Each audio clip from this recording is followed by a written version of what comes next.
paz de Deus seja conosco hoje e sempre. É muito bom retornar mais uma vez aqui, aprendermos juntos. Mais uma vez, avançarmos na compreensão do pensamento do nosso codificador Allan Kardec.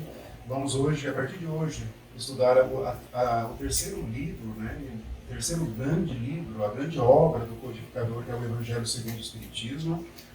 Nós lemos muito o Evangelho, mas eu acho que nós estudamos pouco o Evangelho segundo o Espiritismo. Então é uma oportunidade de todos nós compreendermos, aprofundarmos um pouco mais esse conhecimento.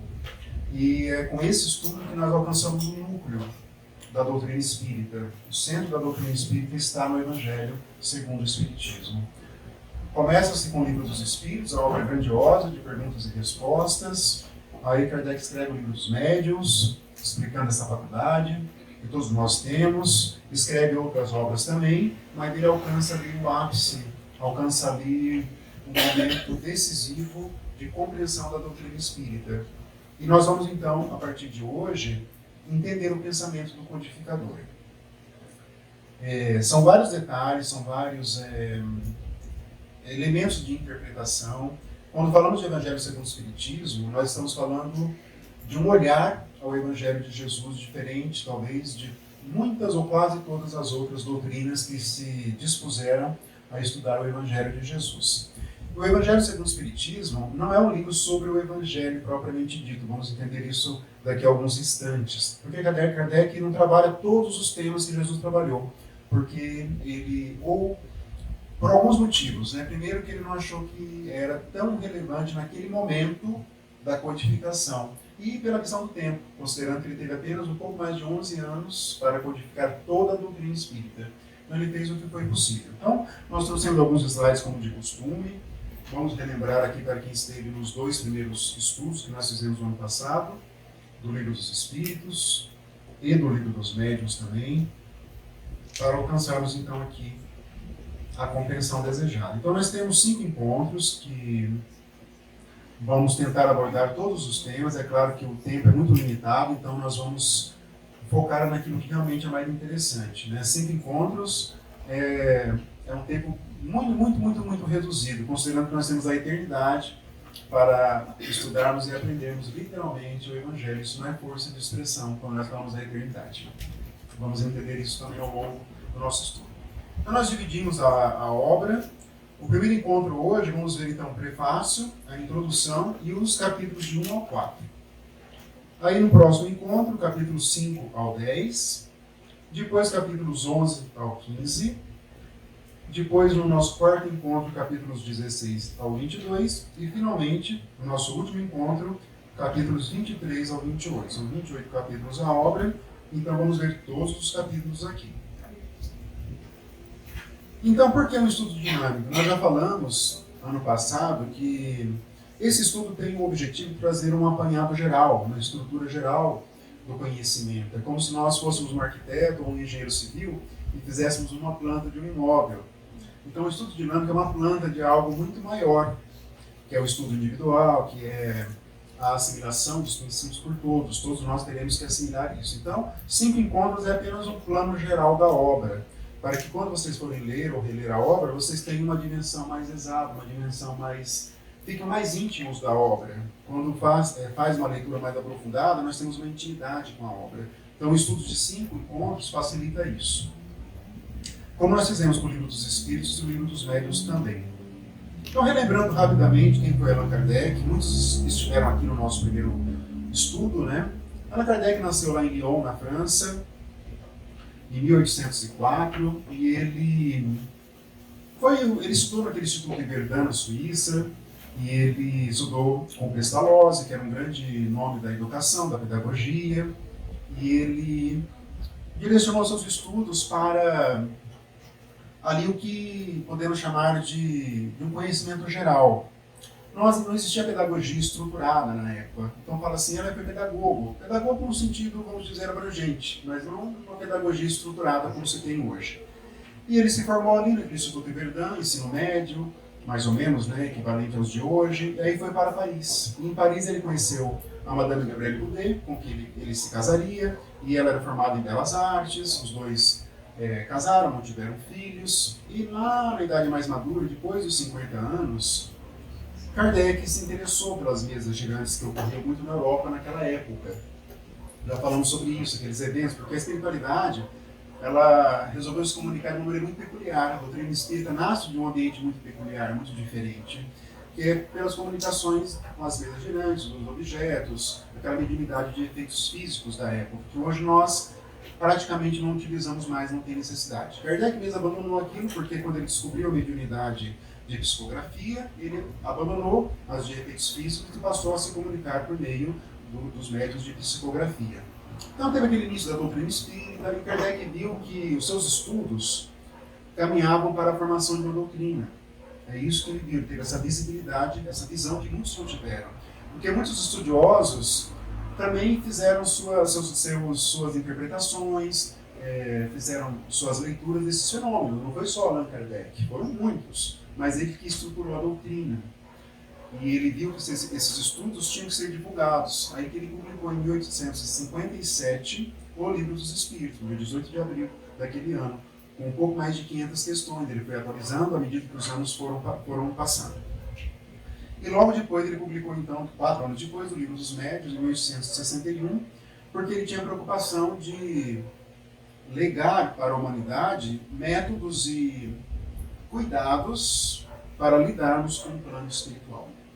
Esse é o propósito do Livro dos Médiuns. Muitos não gostam, acham que existe um exagero de quando se fala em estudo, quando se fala em nos prepararmos para nos comunicarmos com o plano espiritual. Mas lá tem um roteiro muito completo, seja porque ele fez esse estudo, Allan Kardec, seja em razão das mensagens dos Espíritos. E nisso, então, ele introduziu a doutrina espírita, o Livro dos Espíritos e o Livro dos Médiuns, né? Então esse foi, né, Allan Kardec, esse grande homem, né? E o que é o Espiritismo?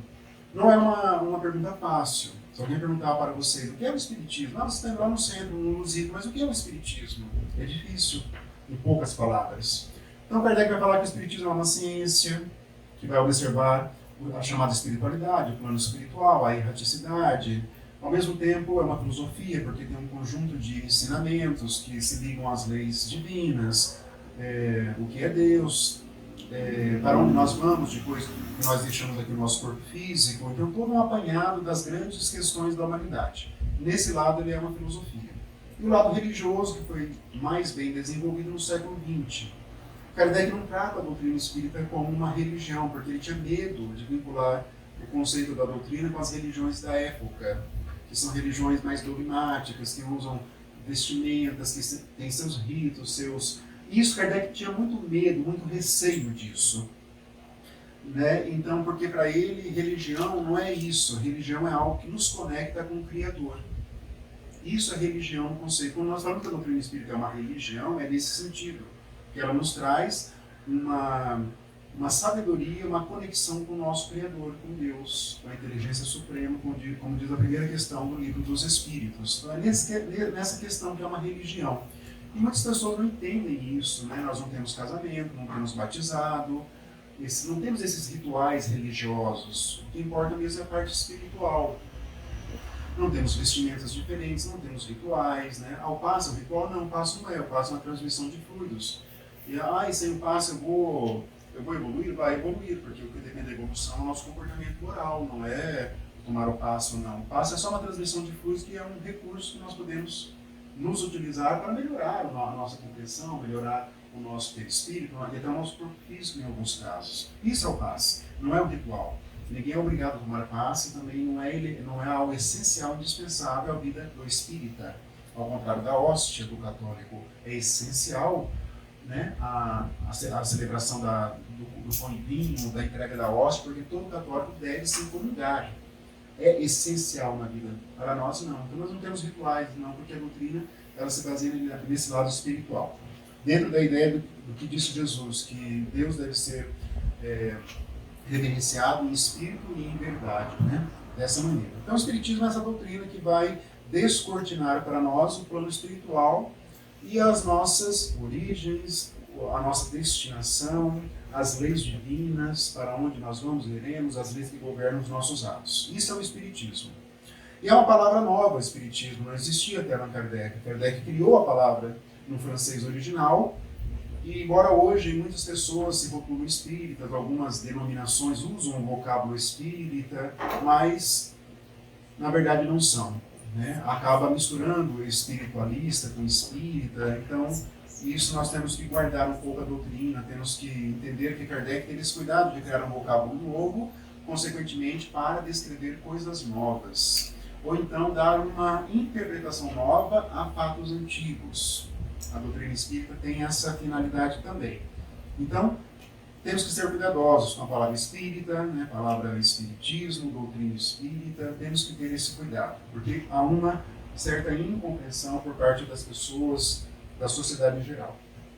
E por que é o Evangelho segundo o Espiritismo? Não sei se vocês já se indagaram. Kardec ele fez lá a introdução da doutrina com o Livro dos Espíritos e o Livro dos Médiuns. Mas ainda ele não ficou satisfeito ainda com isso.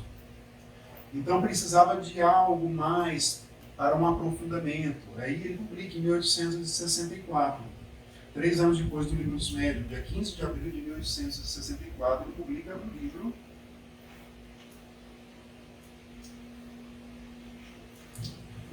um livro chamado Imitação do Evangelho segundo o Espiritismo, que é esse aqui, original, inclusive. Esse livro aqui é uma homenagem que a Federação fez, né, para Kardec, para a obra, homenageando 150 anos, esse ano são 160 anos de Evangelho segundo o Espiritismo. Então a primeira parte é em língua portuguesa e na segunda parte é o original, é uma cópia original da imitação do Evangelho segundo o Espiritismo. Não é digitada, entendeu o que eu quero dizer? É uma cópia digitalizada. Obrigado. É uma cópia digitalizada com esse nome, é um nome diferente, Imitação do Evangelho segundo o Espiritismo, assim que Kardec publicou originariamente. Mas ele era um homem muito... Kardec era muito... como que eu posso falar? Ele era sempre preocupado em melhorar a sua obra. Ele publicou no ano seguinte, ele mudou o nome para Evangelho segundo o Espiritismo.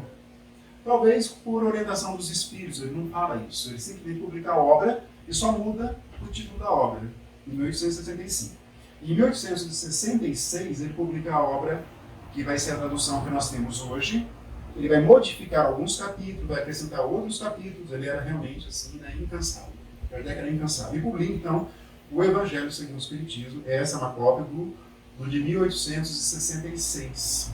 Aí é a edição definitiva. É a terceira edição. Depois ele não atualiza, não tem mais tempo, ele vai escrever o Céu e o Inferno. E no ano seguinte, 65, 68 a Gênese, os Milagres das Predições, e ele desencarna em 31 de março de 1869. Muito rápido. Então, essa é a última, é a edição definitiva da tradução. A de 1865 é raríssima. A Federação Brasileira não tem, até eu estava lendo o prefácio ali do Imitação, a Federação não tem essa obra, a Federação de Brasília, né, Espírita Brasileiro, não tem a obra. Ela tem todas as obras de Kardec originais, não tem a de 65. Ela conseguiu uma réplica na Biblioteca de Paris, onde estão todas as obras de Kardec originais. Estão lá na Biblioteca de Paris. Então é muito raro. E a de 66 é mais comum, tem 2 cópias originais daí. E é essa obra, então, que nós temos. E Kardec quer o que trazer? Vamos entender o raciocínio dele nos primeiros capítulos. Trazer definitivamente Jesus para dentro do Espiritismo. Então esse é o propósito. Mas não é esse trazer Jesus, não é colocado só no Evangelho segundo o Espiritismo. Isso está explícito desde o Livro dos Espíritos, desde a introdução do Livro dos Espíritos.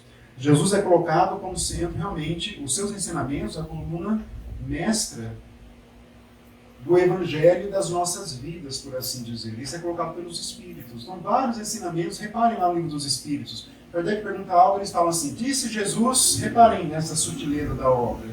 Já disse Jesus, daí cada um, eles vão colocando Jesus como sendo um exemplo da moral, dos ensinamentos morais. Mas faltou o Evangelho para poder dar realmente uma categorização do Espiritismo e colocar o Espiritismo mesmo como uma verdadeira revelação de Deus à humanidade. Vamos ver isso logo na sequência. Então esse é o propósito do Evangelho segundo o Espiritismo, né? Colocar o Espiritismo mesmo como a face moderna do próprio Evangelho. Kardec vai trabalhar essa ideia. Para ele, o Espiritismo e o Evangelho é uma coisa só. São sinônimos. O Espiritismo é o próprio Evangelho numa nova roupagem, dentro da promessa do Cristo, que enviaria outro Consolador para relembrar o que ele disse e para ensinar coisas novas. E essa promessa, ela foi cumprida pelo Espiritismo. A Igreja Católica entende que foi cumprida no dia de Pentecostes, pelo Espírito Santo, tem toda uma denominação. Nós entendemos que o Espiritismo é o próprio Consolador prometido por Jesus, né? Então, com base nisso, nós vamos compreender o raciocínio do codificador. Hoje nós temos, então, o prefácio, a introdução e capítulos 1 ao 4. Então, trouxe alguns livros, como de costume, referentes à temática, além dos dois aqui, claro, o Evangelho segundo o Espiritismo e uma imitação do Evangelho segundo o Espiritismo. Eu trouxe a coleção Fonte Viva. Todos nós conhecemos, lemos, mas eu acho tão indispensável essa coleção aqui, que é o Fonte Viva, Vinha de Luz, O Pão Nosso e O Caminho, Verdade e Vida. Todos nós já conhecemos. Alguns já estão mais antigos na doutrina, outros estão se aproximando. Mas essa obra é fundamental por quê? Porque o Espírito Emmanuel, ele faz comentários de versículos do Novo Testamento, trazendo um olhar mais moderno. Ele interpreta. O que Kardec fez também, de certa maneira, ele faz nessa obra e em muitas outras obras. Sem dúvida, o Espírito Emmanuel é o Espírito que nos trouxe um olhar profundo do Evangelho. Foi o Espírito Emmanuel, sem sombra de dúvida. Tudo que ele fazia, até tem essa ideia de que, já li sobre isso, já alguns falam, que toda obra que veio por meio do médium Chico Xavier teve como propósito interpretar o Novo Testamento, os mais de 400 livros que ele psicografou. Mas a coleção Fonte Viva realmente tem um lugar muito especial para nós espíritas. Temos que ler, reler. Lemos geralmente antes de iniciar o trabalho mediúnico, nós lemos os grupos públicos, mas temos que ler em casa, estudar, porque são muito importantes, né? Esses 4 livros. Uma outra preciosidade do Espírito Emmanuel é esse livro aqui, Livro da Esperança, que segue a mesma essência ali. Ele comenta vários versículos e vai ali, em cada um, né, dos capítulos, tem um versículo que ele comenta com base na doutrina espírita. É isso que ele faz também. Não é da Federação esse livro aqui, é outra editora, que é da Comunhão Espírita Cristã, esse aqui. Uma outra preciosidade é o Jesus no Lar. Já viram esse livro aqui? Esse livro é uma preciosidade. Mas diferente desses outros, esse espírito aqui, Neio Lúcius, esse espírito ele vai buscar lá no plano espiritual alguns ensinamentos de Jesus que não estão explícitos no Evangelho, nos 4 evangelhos que nós temos. Afinal de contas, o que Jesus fazia à noite? Por exemplo, quando ele ia lá dormir na casa de um dos apóstolos. O que ele conversava com as pessoas? E ele vai trazer, então, alguns ensinamentos de reuniões domésticas que Jesus participava e ensinava todos ali. Então, o livro é muito primoroso. Realmente é um tesouro, né? Esse Neio Lúcio é o espírito que Neio Lúcio, da obra do livro 50 anos depois, ele é o avô da Célia, que surge para ela na gruta, lá em Roma, perto de Roma. Esse é o espírito, só que aqui lá é grafado com C, né? É que Neio Lúcio, aqui é Neio Lúcio, mas é o mesmo. Oi? Mas são histórias que o Chico contava e repassavam isso. Tem um livro, que eu não vou lembrar o nome, que vai falando de alguns personagens dos romances de Emmanuel e que são pessoas famosas, digamos assim. Tem alguns, por exemplo, Alcíone do Renúncia é Célia, dos 50 anos depois. Só que 50 anos passam em 200 e pouco, enquanto que o Renúncia passa em 1600 e pouco. E o bebê que ela leva, que é o bebê que ela sempre está com ele, né?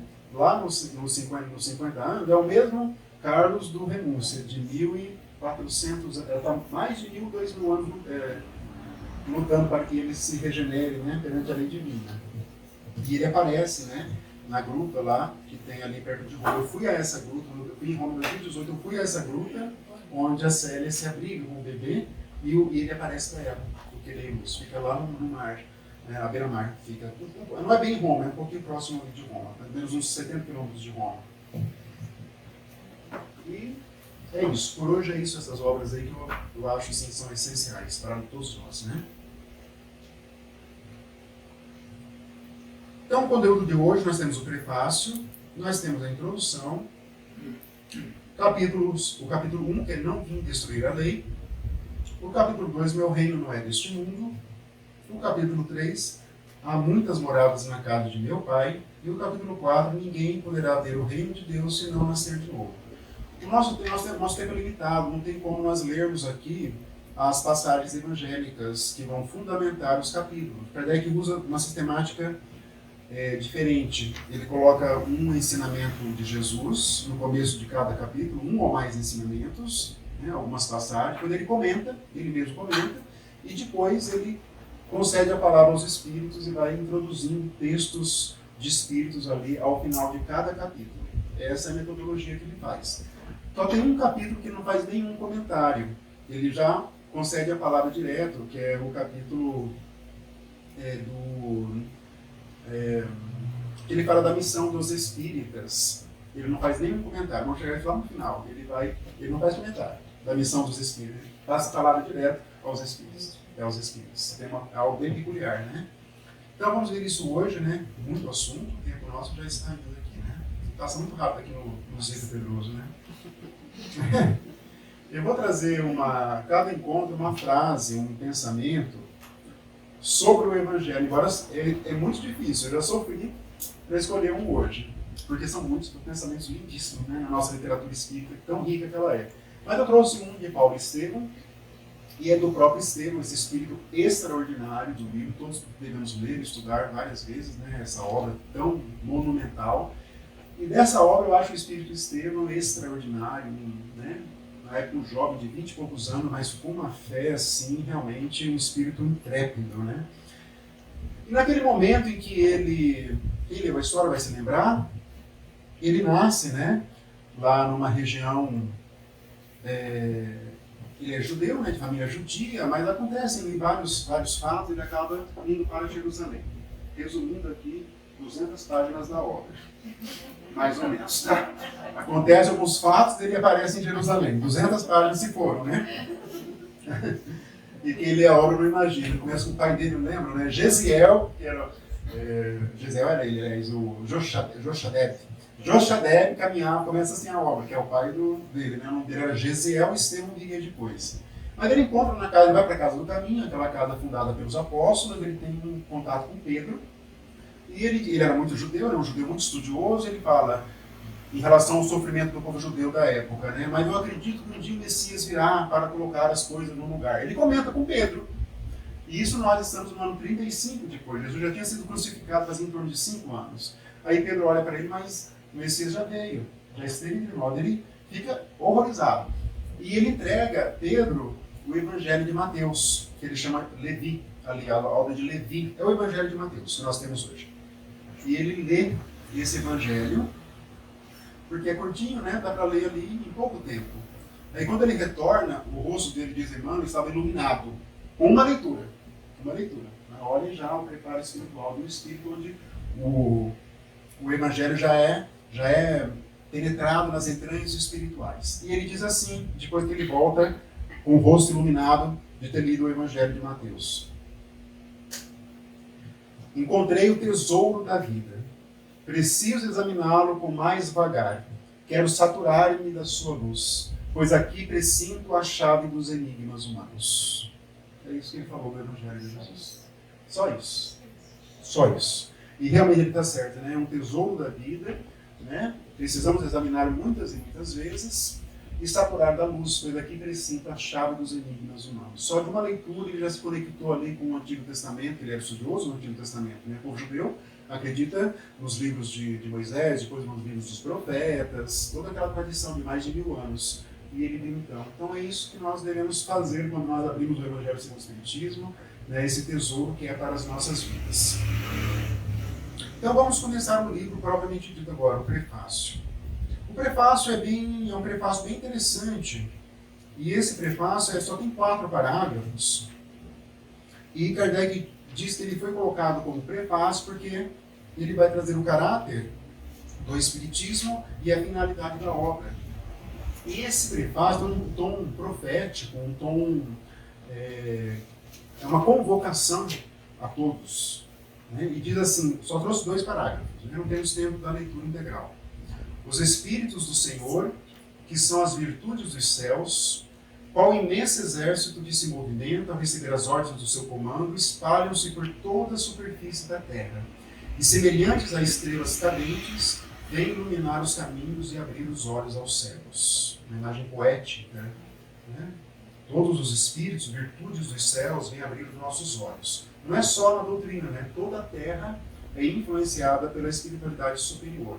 Esse caráter universal da doutrina espírita é bastante interessante. Embora tenha nascido na França, hoje ela se desenvolveu muito no Brasil, mas ela tem um caráter universal, de conhecimento universal. Então, espíritos que moram lá no Japão, por exemplo, na África, são intuídos por seus mentores, esse é um caráter espírita universal. Né? Tem essa universalidade. E diz assim, eu vos digo em verdade, quem falava assim, né? Em verdade vos digo.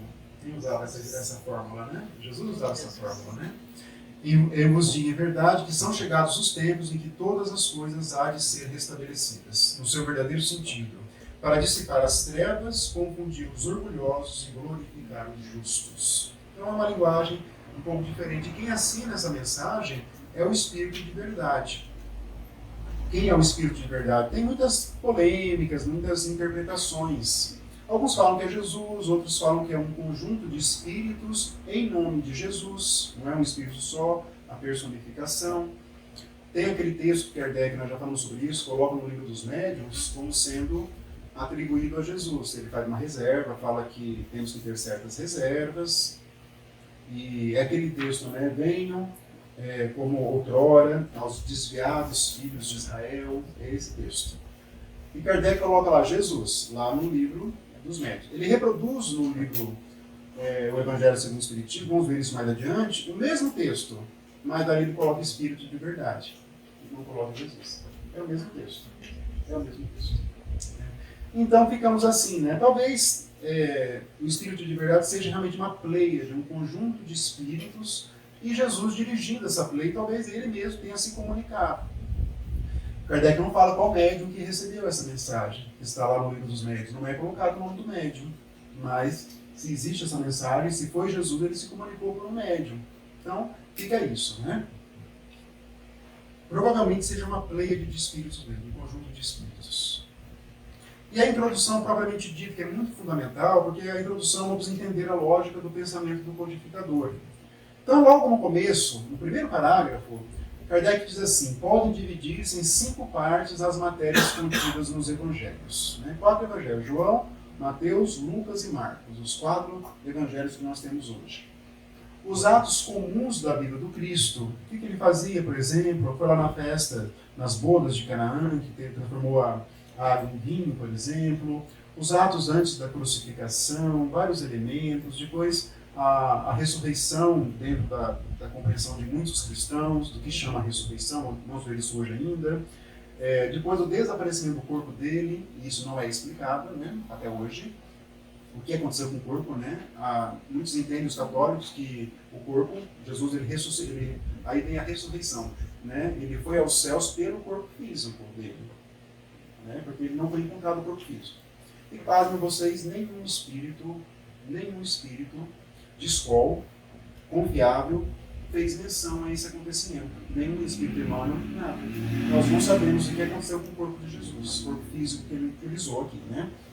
Kardec fala que provavelmente é um corpo que voltou à natureza, como qualquer outro corpo, né? Tem aquela tese que Jesus não teve corpo físico, né? Corpo fluídico, mas isso tudo caiu por terra. Mas é um dos exemplos de acontecimentos que Kardec não vai trabalhar no livro Evangelho segundo o Espiritismo.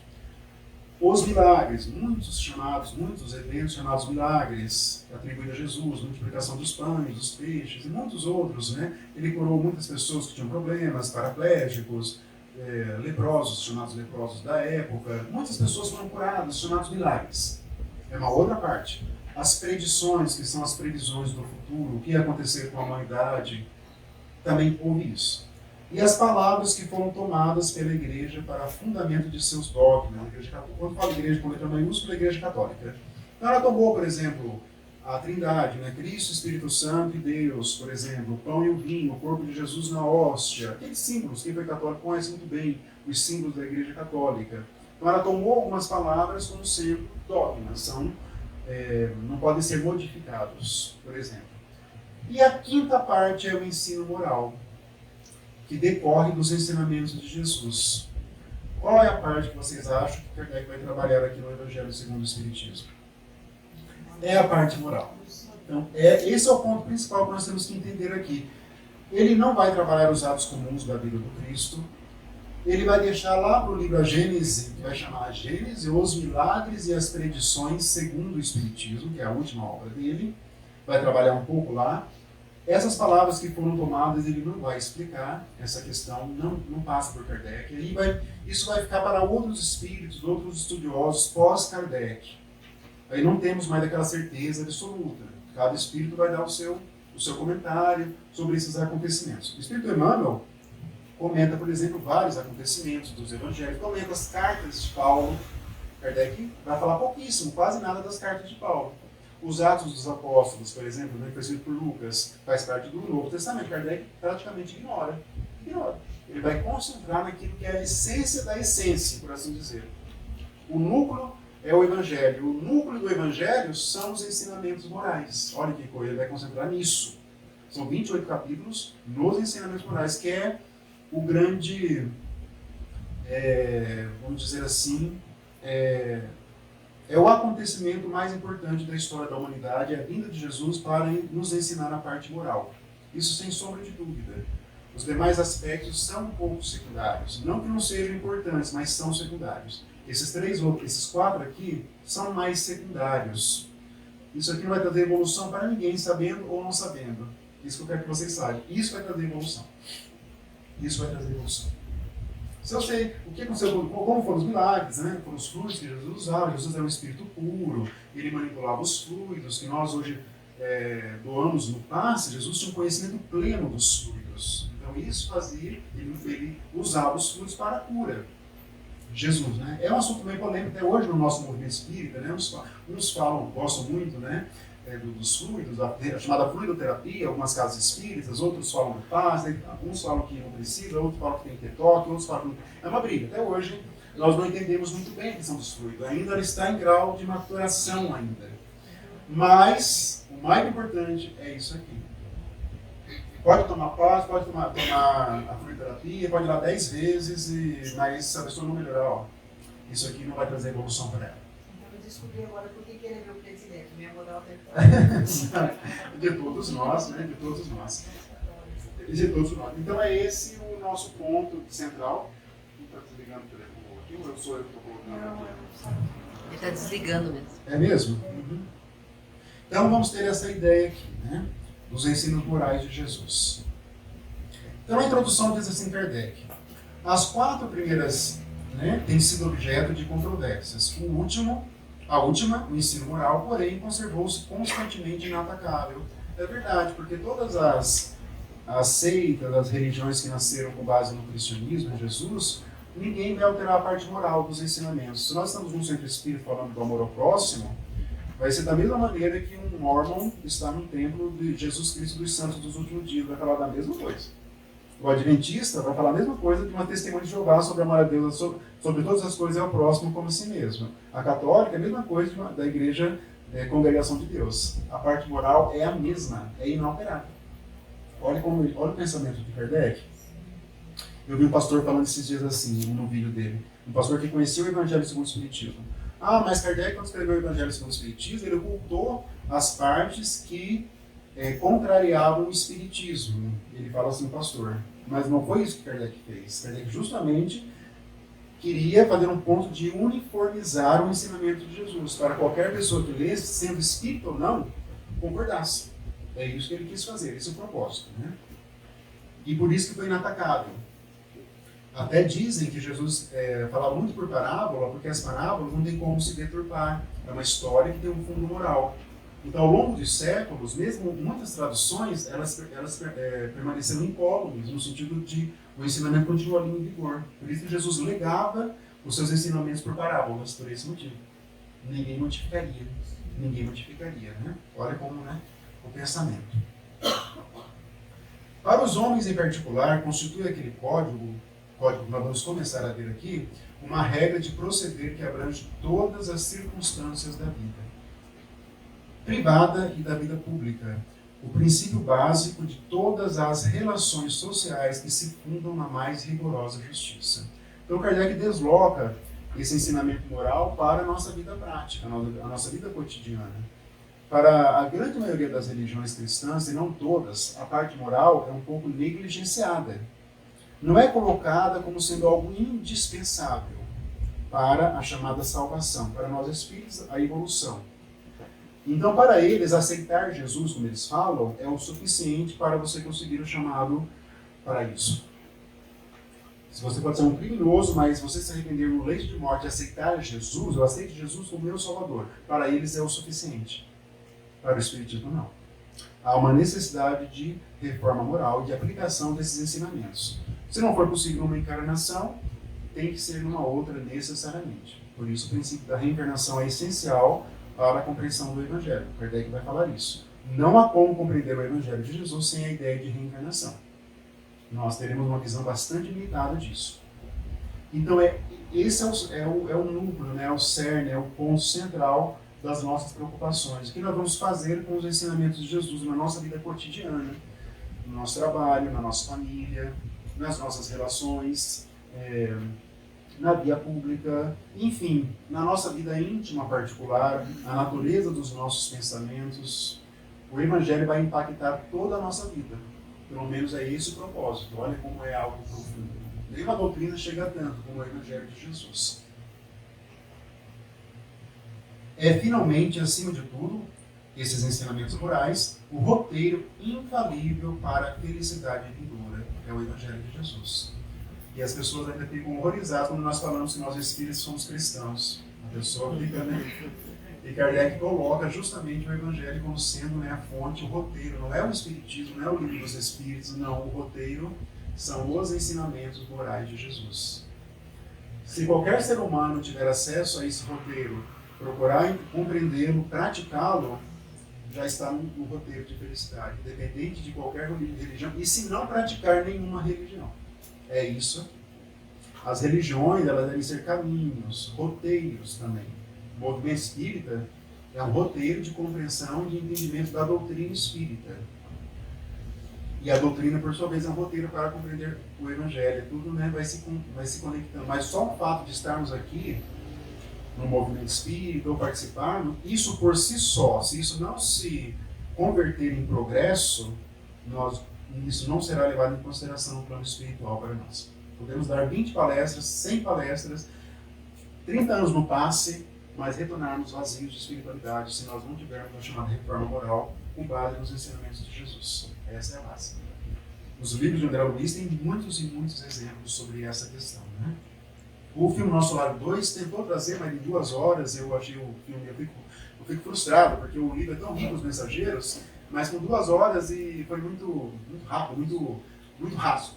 O filme foi muito raso, né? Então não pegou essa profundidade, porque a primeira parte do livro Os Mensageiros é sobre os espíritas falidos, fracassados. Lá também vai mostrar o Nosso Lar 2, mas é acabou sendo, na minha opinião, mais uma crítica do que, na verdade, uma proposta de resgate, uma proposta, né, na minha leitura que eu faço. Mas são 2 horas, não tem como uma obra daquele monumental como Os Mensageiros em 2 horas, né?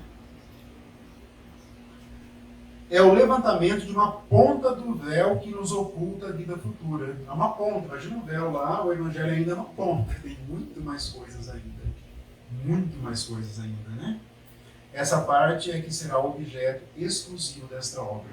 Então é a parte moral que Kardec vai trabalhar. E nem todos os ensinamentos que Kardec vai trabalhar de Jesus na parte moral, porque ele vai congregar ali os que são os mais relevantes, ou então os que têm uma ideia, que embora se conectem com outros, mas expressam por si só um ensinamento. Vamos entender essa lógica, tá?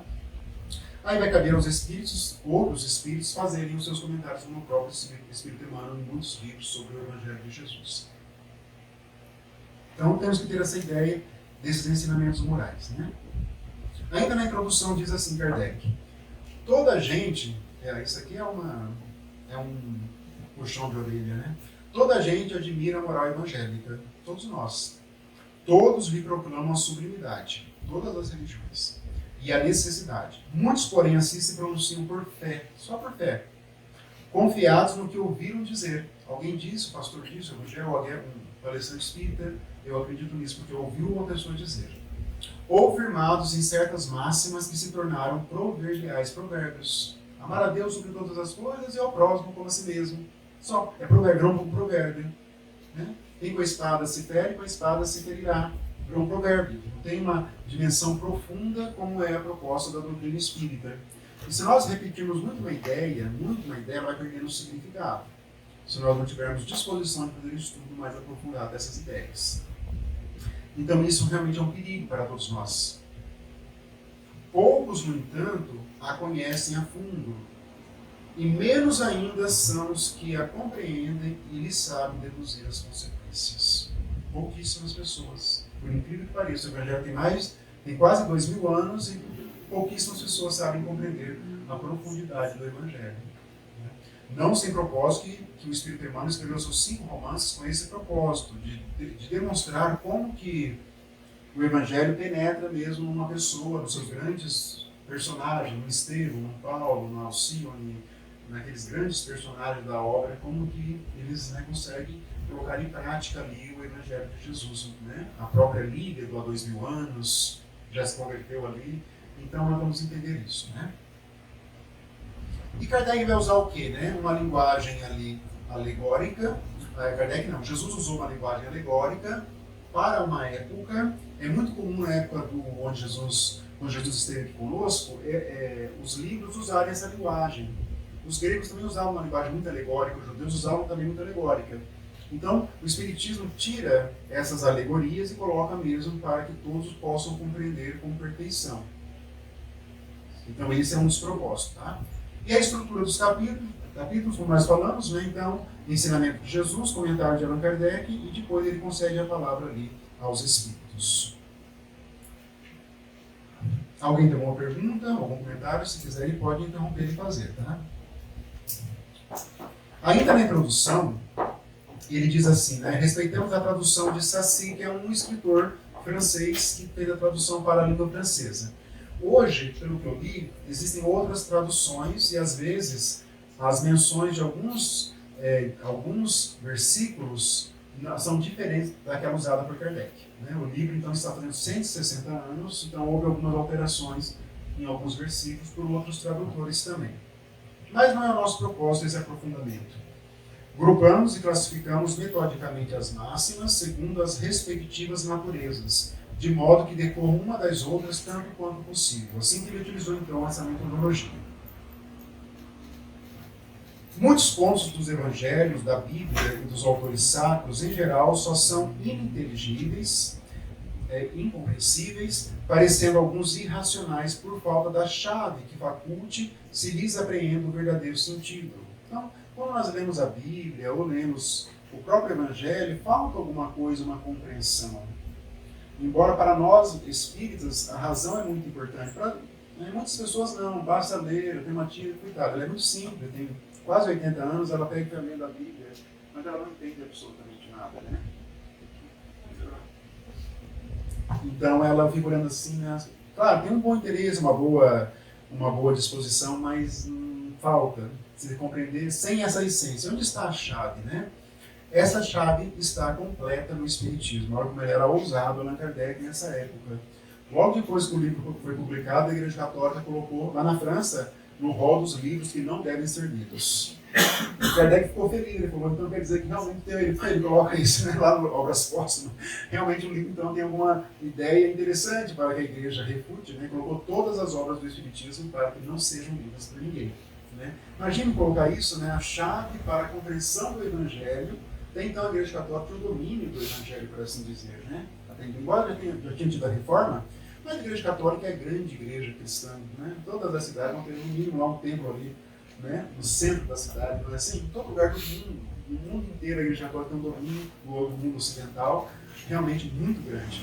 E ela ouve assim que a chave para a compreensão do Evangelho que ela guarda está na doutrina espírita. É muita ousadia, né?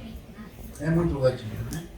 Se fosse um pouco antes, ele teria sido queimado, como ele foi queimado quando ele foi aquele João Hus, né? Ele foi queimado uma das encarnações de Kardec lá por volta de 1400, 1300 alguma coisa, né? Tem essa rua, não tem a rua da Gleba? Ninguém sabe Que foi Allan Kardec, né? Foi Allan Kardec. Em uma das encarnações dele, né? Ah, é? Ah, é? Então, João Rus, né? Ele nasceu na República Tcheca, se não me engano, né? Eu estive lá no passado, eu vi uma estátua dele, eles explicam lá tudo, eu fiquei nada ali. E qual foi a tese que ele usou? É uma tese simples que ele difundiu, não vou lembrar, uma coisa simples assim, que só por causa disso foi condenado. Não vou lembrar agora. Que rasga horizontes novos para o futuro, o Espiritismo, projeta luz e não menos viva sobre os mistérios do passado. O Espiritismo explica não só o que nós iremos enfrentar, por assim dizer, como o passado também da cristandade. Né? Então o Espiritismo dá lógica, dá profundidade, o Espiritismo ele dá propósito para o Evangelho de Jesus. Aí que vai aparecer a face dele como o próprio Evangelho de Jesus, o Espiritismo. Então ele cumpre esse propósito, ele se apresenta como sendo o sangue novo, a chama interior dentro do próprio Evangelho. Por isso que ele é o Evangelho redivivo, por isso que vamos ver isso, né, os cristãos da última hora, todos esses elementos que compõem ali o Evangelho de Jesus. Pois não. Por exemplo, na Igreja Católica, que tem o maior monopólio de religiões no mundo, Sim. naquela época, os espíritos benfeitores por trás da Igreja Católica não deveriam auxiliar, por exemplo, os que estavam ali na frente. Sim. Era tudo igual, né? Era Sim. tudo bem maior. Sim. Tinha... Não, existiam espíritos, com certeza. Eu falo da Igreja Católica, mas existem grandes nomes da Igreja que, por sua vez, auxiliaram a própria codificação, como Santo Agostinho, que é um grande nome da Igreja Católica. Mas a Igreja ainda é fechada em dogmas, né? Ela é muito tradicional, ela não aceita muita inovação. Até hoje ela não aceita. O próprio Papa tem sofrido nas mãos do clero tradicional por algumas pequenas reformas. Mas outros sempre auxílio dos espíritos superiores. Mas eles só nos auxiliam. Os espíritos não vão tomar o nosso lugar, não vão reformar o nosso conhecimento. Depende de uma abertura muito grande isso, entendeu? Então, você acha que ele tem influência de espíritos maus? Tem espíritos maus em todos os lugares, tem. Isso faz parte da nossa existência no plano de provas e expiações, com certeza tem. Vou dar um exemplo que é um exemplo bem forte, mas é um exemplo, né? O livro Libertação, do André Luiz, é o 5º livro do André Luiz, tem um resgate, né, do Papa, não fala que é Papa, do Gregório. Não fala, mas depois, né, foi revelado por em conversas que esse era o Gregório IX, Papa, que está numa região de trevas. Foi o Papa que começou a Inquisição, né? Então, a Inquisição matou milhões de pessoas, né? Aí vai falar do resgate, né, desse Papa, né? E até ela diz, quando eles vão lá, tem uma cena, já falei essa cena, me marca muito, porque a Matilde, que é a mãe dele, a mãe espiritual de 1000 anos atrás, que ela vai comandar o processo de resgate do filho, o Gregório. Mas aí vai uma comitiva de espíritos lá numa região de trevas, não é umbral, é trevas, uma região de trevas, e aí o espírito se apresenta e fala assim, nós viemos a pedido de Matilde, fala para ele estremece quando ele ouve o nome da mãe dele. Mas ele não se dá por vencido, vai falar assim, eu sirvo aos dragões, que são espíritos ligados ao mal. Ela serve ao cordeiro, eu sirvo aos dragões. Ele fala ainda, ele fala assim. Então, e era Papa. Então, totalmente desviado dos caminhos, né? Nós temos que amadurecer a ideia de que rótulos, o Espiritismo vai nos trazer essa ideia profunda, rótulos, Papa, padre, palestrante espírita, escritor evangélico, pastor, não significa nada. Se não houver essa mudança, essa reforma, essa conquista da humildade, essa conquista de espiritualidade superior, isso não vale absolutamente nada. Então nós temos isso, né? O Papa, o grande palestrante, não, isso aí não significa nada. Então as trevas realmente elas estão com certeza presentes, muito mais do que espíritos superiores, porque ainda a nossa vinculação é com a animalidade. Ainda é, infelizmente. Né? E às vezes até se utiliza desses cargos, desses lugares se utilizam. Para proferir uma maldade. Sim, a nossa sintonia é perene com o plano espiritual. É perene. Todos os seres humanos encarnados estão em sintonia com o plano espiritual. Agora, qual plano espiritual de acordo com os nossos valores, nossos esforços, enfim, em todas as religiões, na parte política também, né? Imagina, né? O presidente vai em outro país, imagina, né? Igual o presidente Putin agora, né? Ainda está invadindo lá a Ucrânia. Imaginem né, o grupo de espíritos que se ligam a um presidente para invadir e matar outras e outras pessoas. Não tem sentido nenhum, né? Sentido nenhum. Então nós temos que ter isso, né? Não é porque ocupa um cargo importante que por si só isso vai trazer evolução. São oportunidades de crescimento. E esse é um exemplo ao Gregório, mas tem outros exemplos. No Obreiros da Vida Eterna tem outro padre que vai ser resgatado. Logo no começo do Obreiros, eles vão atrás de um padre. E ele fala, meu Deus, porque eu estou aqui, eu fiz sempre o bem. Daí chega lá uma médium, né, um espírito, né, uma mulher, e começa a fazer a leitura. E vai falando horrores, os crimes que ele fez. Ele fala, para, por favor. Daí vai ser resgatado. Tem outro também no livro, agora né?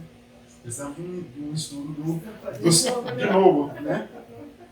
Nos mensageiros que tem, agora os mensageiros vão dentro de uma igreja, tem lá uns 7 ou 8 espíritos de padre ali dentro, fazendo discursos, prédicas, mas todas longe dos padrões, né, realmente evangélicos, né? Tem vários exemplos.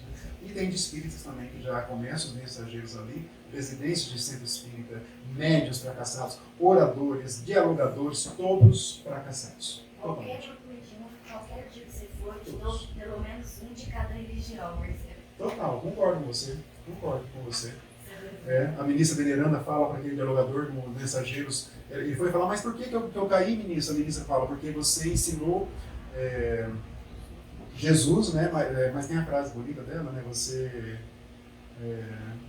como que é? Tem uma frase bem poética, né? Você ensinou Jesus, mas nunca esteve com ele. Uma coisa assim. Você ensinou Jesus, mas nunca esteve com ele. Olha a diferença do que é o falar, o ensinar, do que é o proceder, o agir, né?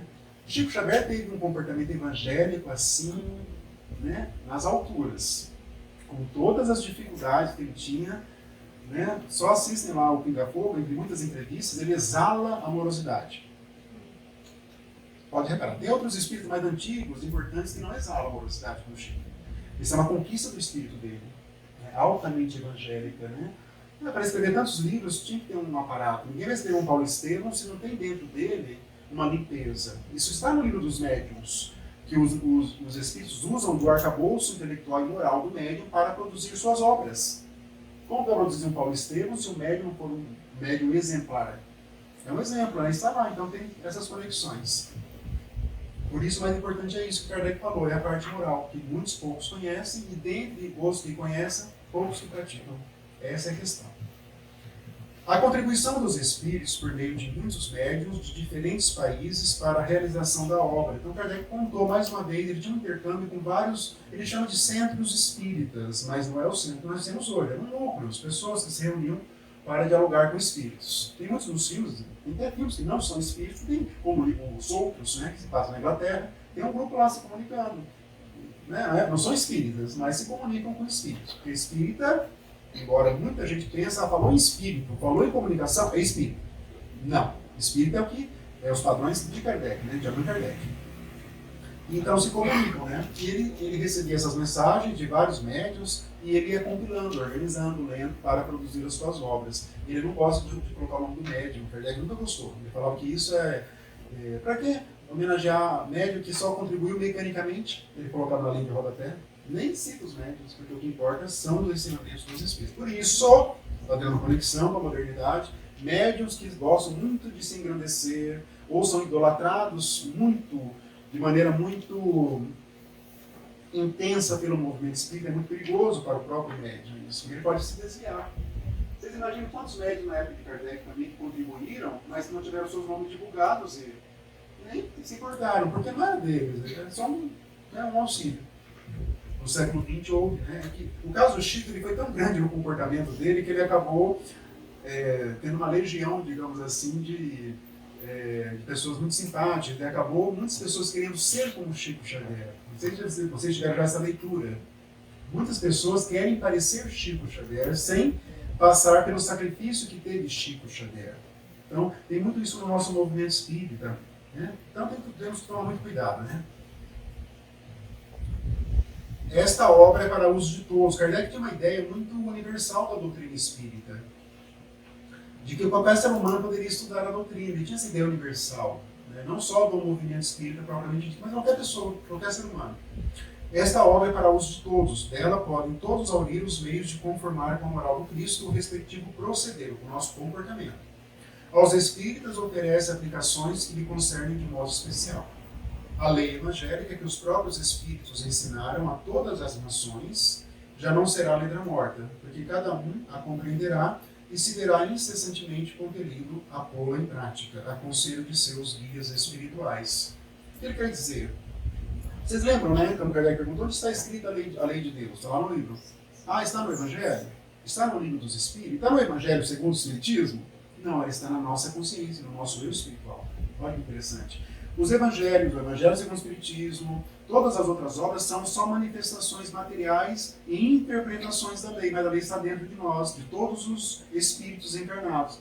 E todos os espíritos na Terra, se tiverem bons princípios, prática do bem, pensamentos superiores, vão ter a influência dos seus benfeitores, inclusive da prática evangélica. Entendeu? Jesus é o grande centro, mesmo de outras religiões, Jesus é o grande centro no planeta Terra. Né? Houve muitos enviados, mas Jesus é o grande centro. Né? Os profetas, vamos ver isso, né? Como isso se dá. Tem aquela frase também do Emmanuel, né? Mas Jesus é o único caminho correto, o Evangelho é o único caminho que leva, que conduz a Deus. Ele fala, não é o único caminho, mas é o mais rápido. Olha, compreenderam? Todos podem levar ao budismo, o hinduísmo, o islamismo, desde que sejam pessoas boas, boa vontade, pratiquem aquilo com serenidade, com coração. Tem isso em todas as religiões. Então, tem pessoas boas em todas as religiões, né? Mas o mais rápido está no Evangelho. Então, se compatibilizar os ensinamentos deles com o Evangelho, está no caminho, né? Essa universalidade de Jesus muitos não compreendem também. Veem Jesus apenas como um ser a ser reverenciado. Né? Muitos veem Jesus assim como um ser a ser reverenciado e não os cultos. Até que colocam culto, vou para o culto reverenciar a figura de Jesus. Jesus deve ser reverenciado, glória a Deus, glória a Jesus. Os pastores falam, colocando Jesus como um mito. E Kardec tira esse mito e coloca no nosso dia a dia, no nosso cotidiano. É isso que Kardec ele quebra. E tem aquela frase muito bonita da Joana de Anjos, que ela diz assim, Kardec descrucificou Jesus. Olha, porque, né, chega na igreja católica, Jesus está lá crucificado sempre, né? A igreja, eu fui católico, eu fui muito ligado à igreja católica. Eu participei de muitos movimentos da igreja católica. Mas ela é fúnebre, né? Chegar na igreja, ela é fúnebre. Não estou falando mais, estou só constatando. É que tem que falar baixo, não pode, né? Eu fui coroinha. Tem que falar baixo, não pode, porque ela é fúnebre. Por que ela é fúnebre? Porque ela celebra a morte. O maior feriado, a maior comemoração da igreja é a sexta-feira agora. Não é o Natal, é a sexta-feira. Ela comemora a morte mesmo, né? No sentido de Jesus, ele deu a vida para nos salvar, o Salvador. Ela é fúnebre, ela é toda fúnebre por causa disso, né? Então Kardec quebra isso também, ele descrucifica Jesus. Ela usa essa frase de Guardiã. Kardec descrucificou Jesus. E a autoridade da doutrina espírita? Kardec coloca esse assunto bem no Evangelho segundo o Espiritismo, que é o controle universal do ensino dos espíritos. Que nada mais é do que qual a garantia que nós teremos no futuro para dizer que um tema é ou não espírita. Essa foi a preocupação dele. Ele vai desencarnar, ele desencarnou. E agora, como que fica o espiritismo se ele é um conhecimento progressista? Até hoje esse é polêmico. Não vamos entrar aqui, não vale a pena esse tema polêmico. É espírita ou não é? Tem uns que não acreditam em André Luiz, já viram isso? Acreditam em Kardec. Outros vão muito para o lado mais místico e não gostam de estudar, falam que Kardec era muito técnico, tem de tudo. Mas ele deu uma receita bem interessante. O espiritismo não tem nacionalidade. Olha que interessante. Não é francês o espiritismo, não é brasileiro. Né? Ele é universal. E não faz parte de nenhum culto existente. Nenhuma classe social o impõe, visto que qualquer pessoa pode receber instruções de seus parentes e amigos de além túmulo, desde que satisfeitos os requisitos do livro dos médiuns. E lendo essa frase aqui, pensa que qualquer pessoa pode se reunir e já evocar o seu parente desencarnado. Não é assim que acontece. Tem regras para isso. Como ele mesmo disse. Nessa universalidade do ensino dos espíritos reside a força do espiritismo. Então o espiritismo que pode ser usado aqui em Londrina, pode ser usado no Japão, em Tóquio, ou lá em Pequim, ou lá em Paris, ou lá no México. Essa universalidade. O Espiritismo tem isso com ele. Isso é muito interessante. Outras religiões, por exemplo, a Umbanda, que tem os seus diálogos também com o plano espiritual, ela já trabalha com elementos éticos, raciais, culturais da sociedade brasileira, principalmente da sociedade colonial. Já fizeram essa diferença? O Espiritismo ele é universal. A Umbanda ela se fecha dentro de elementos éticos raciais. É diferente. Né? O Candomblé já é um culto mais africano propriamente dito, onde tem aqueles orixás que não são espíritos, são divindades. E não tem conversas, ao contrário da Umbanda, que tem também. Só que ela categoriza o seu plano espiritual com aqueles nomes que nós já sabemos, assim, é diferente. O Espiritismo não. Ele é universal. Qualquer lugar do mundo onde há médios pode ter comunicação de espíritos.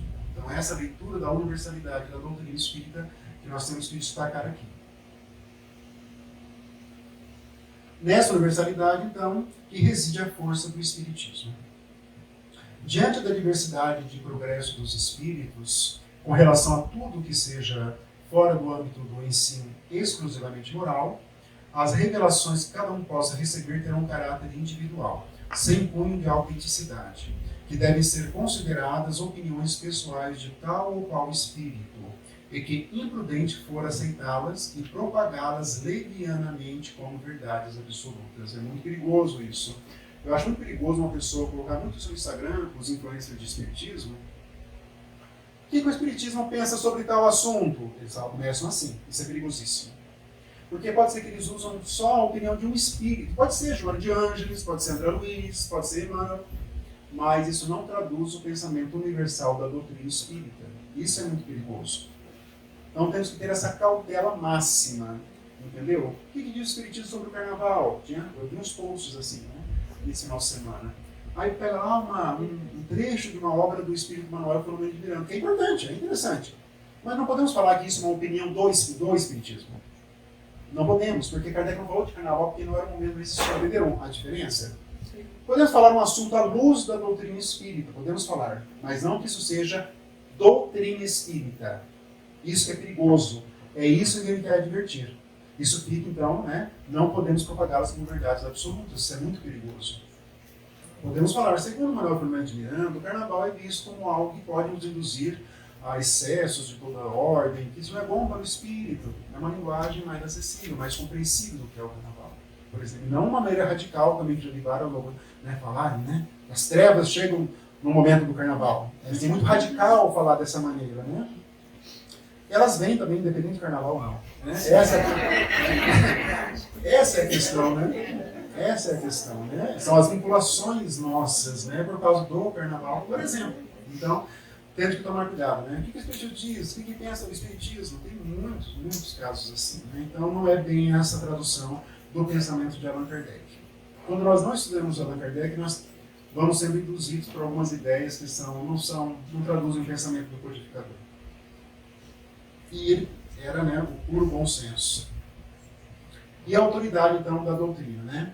Uma só garantia séria existe para o ensino dos espíritos. A concordância que haja entre as revelações que eles façam espontaneamente, servindo-se de grande número de médios estranhos uns aos outros em vários lugares. Eu só trouxe isso porque é relevante, mas isso é algo mais complexo, né? Para rotular algo de espiritismo, deveria passar por esse controle. Mas hoje, ninguém mais faz no planeta. Talvez só Kardec mesmo fez isso. Esse controle rigoroso. Depois de Kardec, tivemos então opiniões de alguns espíritos muito importantes, como o espírito Emmanuel, e outro de André Luiz, a Joana de Ângeles. Então temos que ter ainda cautela sobre tudo que vem de outros espíritos. Né? Alguns não aceitam a obra de André Luiz porque ele é muito inovador. Claro que Kardec não trabalhou a questão das colônias, na interpretação dessas pessoas. Mas a lógica da obra de André Luiz é muito racional, é uma lógica que não colide, na minha opinião, em nada com a codificação. Mas tem pessoas que não admitem porque não passou por esse processo aqui rigoroso. Né? Essa verificação universal constitui uma garantia para a unidade futura do Espiritismo e anulará todas as teorias contraditórias. Aí é que no porvir se encontrará o critério da verdade. Então, quem quiser realmente popular algo de espiritismo terá que consultar os espíritos, fazer essa pesquisa, e isso realmente já não fazemos mais hoje. Continuando então. Algumas notícias históricas que Kardec dá ali, né? Eu trouxe alguns que ele traz aí, para compreendermos melhor o Evangelho. Ele traz alguns conceitos muito usados ali nos Evangelhos, nos 4 Evangelhos. Escribas, né? O que eram os escribas? Doutores da lei que ensinavam a lei de Moisés e a interpretavam para o povo. Mas é bom sabermos que Jesus ele dialogava muito com essas pessoas, esses cargos aí. Com os fariseus, com os escribas. Mas quem eram essas pessoas na sociedade da época? Não, vamos imaginar que o judaísmo da época era dividido em várias seitas. Como é hoje o cristianismo, tem o católico, espírita, mormon, testemunho de Jeová, os evangélicos, entenderam? O judaísmo também era assim, era dividido por várias seitas judias que interpretavam os livros de Moisés à sua maneira, como nós interpretamos os evangelhos, cada um à sua maneira. Também existia isso na época. E Jesus dialogava com cada um desses grupos. Né? Então os escribas eram doutores da lei. Os essênios, seita judia, caracterizada por austeras virtudes. Dizia que Jesus teria vivido entre eles, mas isso, Kardec fala que isso não tem como comprovar. Eram judeus também, tá? Quem que eram os fariseus? Doutores da lei, apegados a interpretações rígidas, com muito orgulho e ânsia de dominação. Jesus teve vários conflitos com os fariseus. Quem que era um fariseu muito famoso, que se converteu? Paulo de Tarso, né? Foi um grande fariseu, era doutor da lei. Então os fariseus eram os sacerdotes, porque lembrando que a lei da época, a lei civil e a lei religiosa era uma só.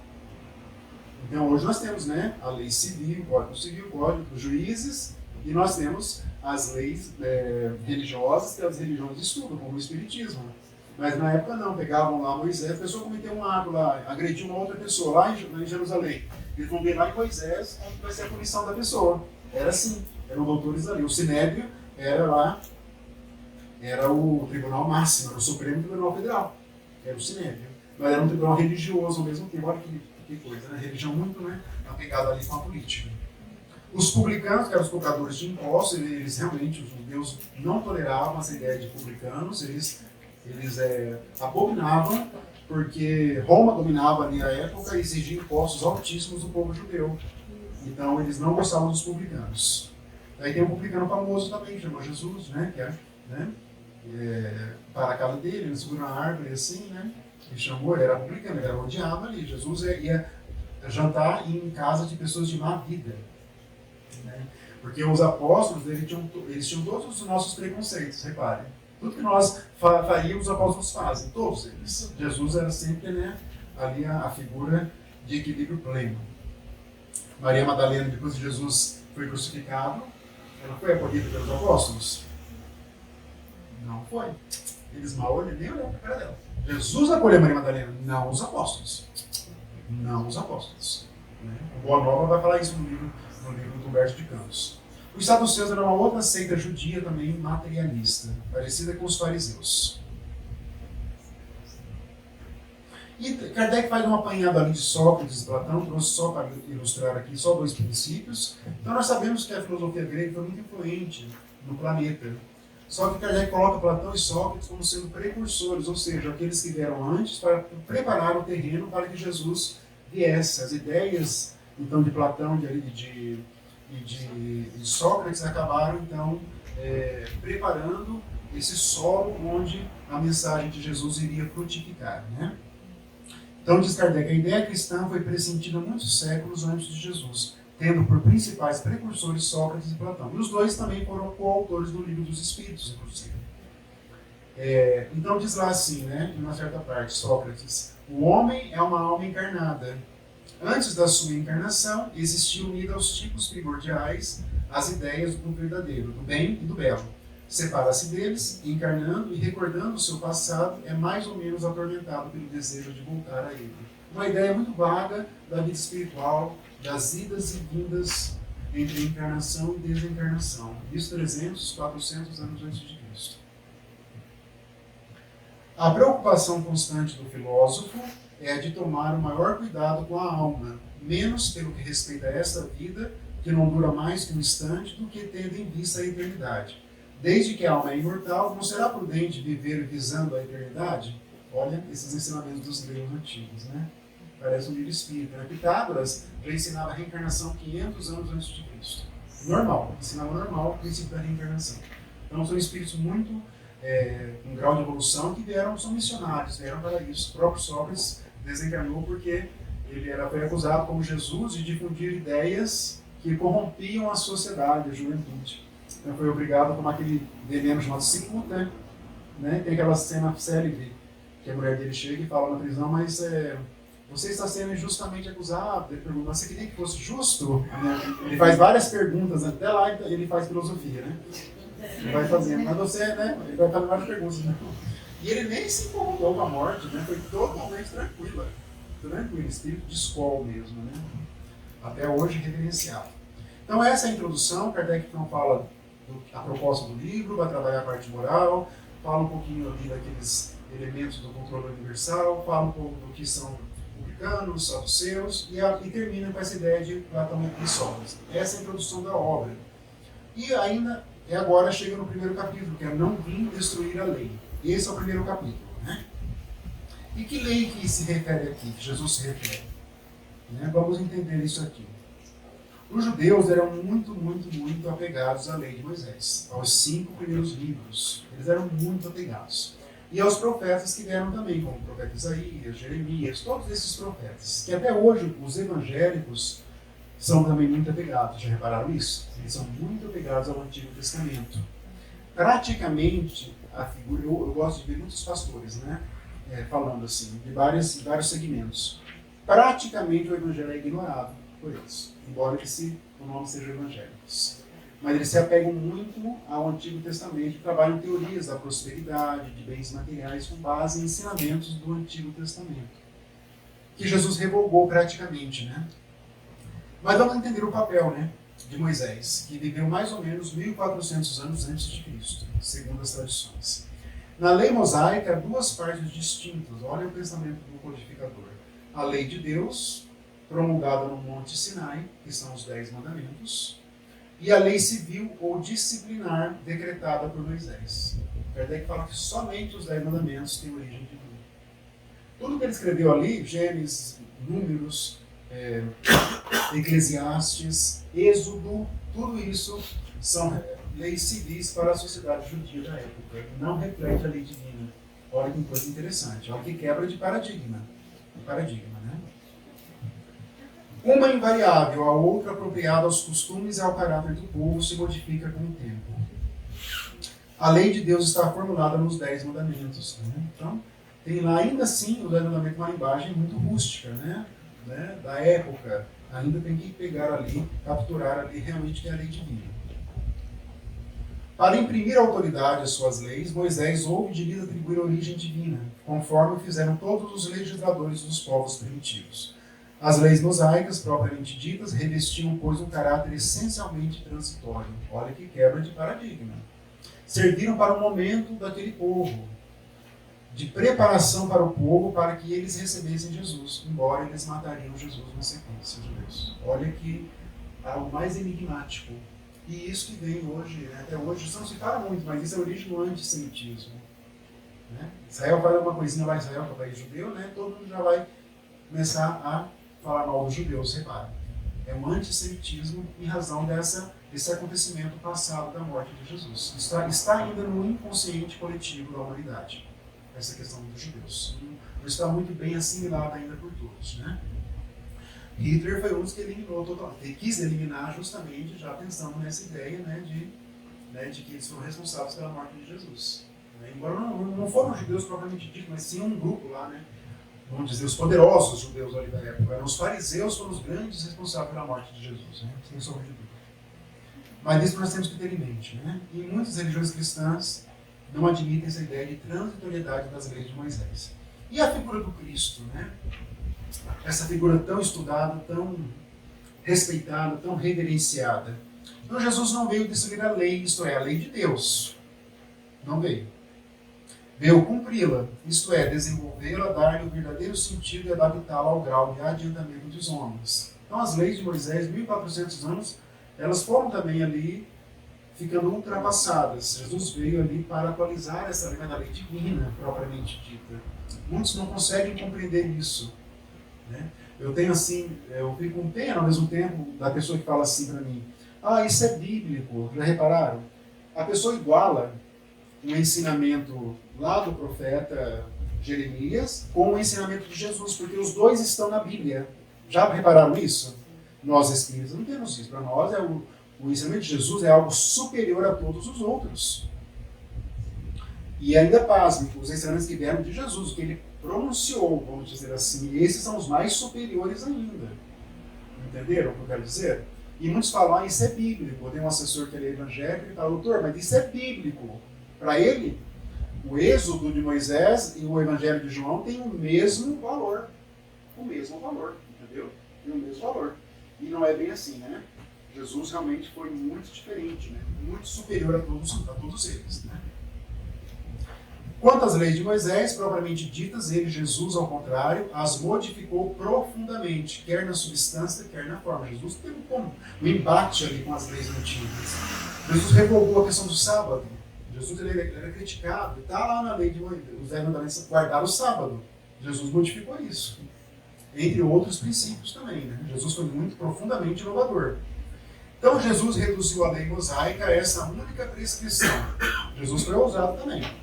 Amar a Deus acima de todas as coisas e o próximo como a si mesmo. E acrescentou, aí estão a lei toda e os profetas. Resumiu isso. Acabou. Revogou tudo. Ficou para a história. Os filhos de Moisés estão na história. Só com essa frase. Embora Jesus tenha falado isso, os católicos ainda são mais ligados ao Novo Testamento. Os católicos. Os evangelhos são ligados ao Antigo Testamento. Desprezando a reforma que teve, né? Então é diferente o enfoque dele. Principalmente os movimentos pentecostais, que são muito ligados à teoria da prosperidade, que você está enriquecendo porque Jesus está te abençoando. Então você vai enriquecendo financeiramente. Vai dar um depoimento lá para o pastor. Eu estava desempregado, mas aí eu entrei para a igreja, doei, né, o dízimo. Daí no mês seguinte abri uma empresa, eu tenho 3 carros. Né, é assim, é a prosperidade entendida como um presente de Deus por você estar dentro de uma igreja e dar o dízimo para a obra de Deus. Essa é a teoria da prosperidade que vigora nas religiões, principalmente nas pentecostais. Né? Então Jesus revogou tudo isso. Né? Então Kardec vai nos trazendo essa releitura dos ensinamentos de Jesus, né, há 2000 anos. Né? A autoridade de Jesus lhe vinha da natureza excepcional do seu espírito e da sua missão divina. Nós vamos saber com o Espiritismo que Jesus é uma figura que se coloca dentro dos chamados espíritos puros. Isso veio para a doutrina espírita. Isso significa que ele passou também, ele teve encarnações ainda primitivas, porque Deus cria todos simples e ignorantes, e todos passam por longos processos de evolução. Então Jesus também teve esse processo, talvez num outro sistema, né, num outro planeta, com certeza, em outro sistema solar, em outra galáxia. Nós não sabemos disso ainda. Mas ele atingiu essa culminância de espírito puro. Aí está realmente a magnitude dessa vinda de Jesus aqui para a Terra. O espírito puro encarna entre nós, profundamente reverenciado por todos, né, por muitos outros espíritos. O Espírito Emmanuel já disse para o Chico que ele, Emmanuel, não tinha acesso a Jesus no plano espiritual. Não tinha acesso. A ministra Veneranda, segundo a obra Nosso Lar, ouviu uma única oportunidade. E não falava sobre isso. Ela se esquivava, ela não falava. E o governador também tinha acesso a Jesus. O governador da cidade, da colônia, também tinha acesso a Jesus. Também é só mencionado na obra. Mas não é falado mais nada assim, de outros espíritos, né, como que isso se dá no plano espiritual. Né? Jesus viera ensinar aos homens, aí tem um resuminho do Evangelho de Jesus que eu trouxe. Kardec é muito pontual, né? Eu me sinto mal, no bom sentido, de ter que resumir, porque cada parágrafo é precioso. E eu fico escolhendo qual que eu vou aqui selecionar. Então Jesus viera ensinar aos homens que a verdadeira vida não é a que transcorre na terra, e sim a que é vivida no reino dos céus. Viera ensinar-lhes o caminho que a esse reino conduz. Esse é o resumo, né? A nossa vida aqui material, ela é uma vida acessória, por assim dizer, ela é temporária. A nossa verdadeira vida é no plano espiritual, de onde nós viemos e para onde nós retornaremos. É lá que é a verdadeira vida. É isso que Jesus veio nos ensinar. Jesus falou de tudo, mas em termos mais ou menos implícitos. Limitou-se, a respeito de muitos pontos, a lançar o germe de verdades para o futuro. Então ele só falava de alguns porque a sociedade não estava preparada. É o caso da reencarnação, falou ali rapidamente, na conversa com Nicodemos, é necessário que o homem nasça de novo. Princípios da justiça divina, né? Tinha a questão do fogo, do inferno, que é uma figura simbólica, mas alguns tomaram como ao pé da letra, ao longo dos séculos. Então Jesus ele teve esse cuidado. Caberia ao Espiritismo, então, nos explicar exatamente essas falas, esses ensinamentos de Jesus. E vem então o Espiritismo, né? O que é o Espiritismo, diz Kardec? O Espiritismo é a ciência nova, não fala religião, olha que interessante. É um conjunto de conhecimentos que vem revelar aos homens, por meio de provas irrecusáveis, quais são as provas? As comunicações, por meio de médiuns, comunicações espíritas, por meio de médiuns. Essas são as provas. A existência e a natureza do mundo espiritual e as suas relações com o mundo corpóreo. É a chave com o auxílio do qual tudo se explica. A doutrina espírita realmente, né, a partir de um estudo mais completo, nós vamos entendendo os porquês da nossa vida, porque estamos aqui e tudo mais. A lei do Antigo Testamento tem em Moisés a sua personificação. A do Novo Testamento tem no Cristo. O Espiritismo é a terceira revelação da lei de Deus. Aí que pela primeira vez surge a ideia de que o Espiritismo é uma revelação por ordem de Deus que veio à Terra. Deus que determinou a vinda dos 10 mandamentos, Deus que ordenou a vinda de Jesus e Deus ordenou a vinda do Cristo. Entendeu? É uma revelação de Deus à humanidade, né? A partir dos Espíritos, Jesus coordenando os Espíritos superiores. Então o Espiritismo é a terceira revelação da lei de Deus, mas não tem a personificá-la nenhuma individualidade. Ele não se coloca, Kardec, como personificador, algo que possa personificar a doutrina. Porque é fruto do ensino dado pelos Espíritos. Né? Ele despersonaliza a doutrina espírita, ela é de todos. Ele vai falar, se todos os livros desaparecessem da doutrina espírita, no dia seguinte haveria novos livros, porque a fonte está no plano espiritual. A fonte não está no nosso plano, a fonte da doutrina espírita. Tem também uma linguagem, um texto muito bonito do Espírito Emmanuel, que está lá no livro Consolador, que ele fala que o lado filosófico e o lado científico unem a doutrina espírita à terra, e o lado religioso une a doutrina ao céu. Ele diz assim. Né? Esse é o triângulo da doutrina espírita.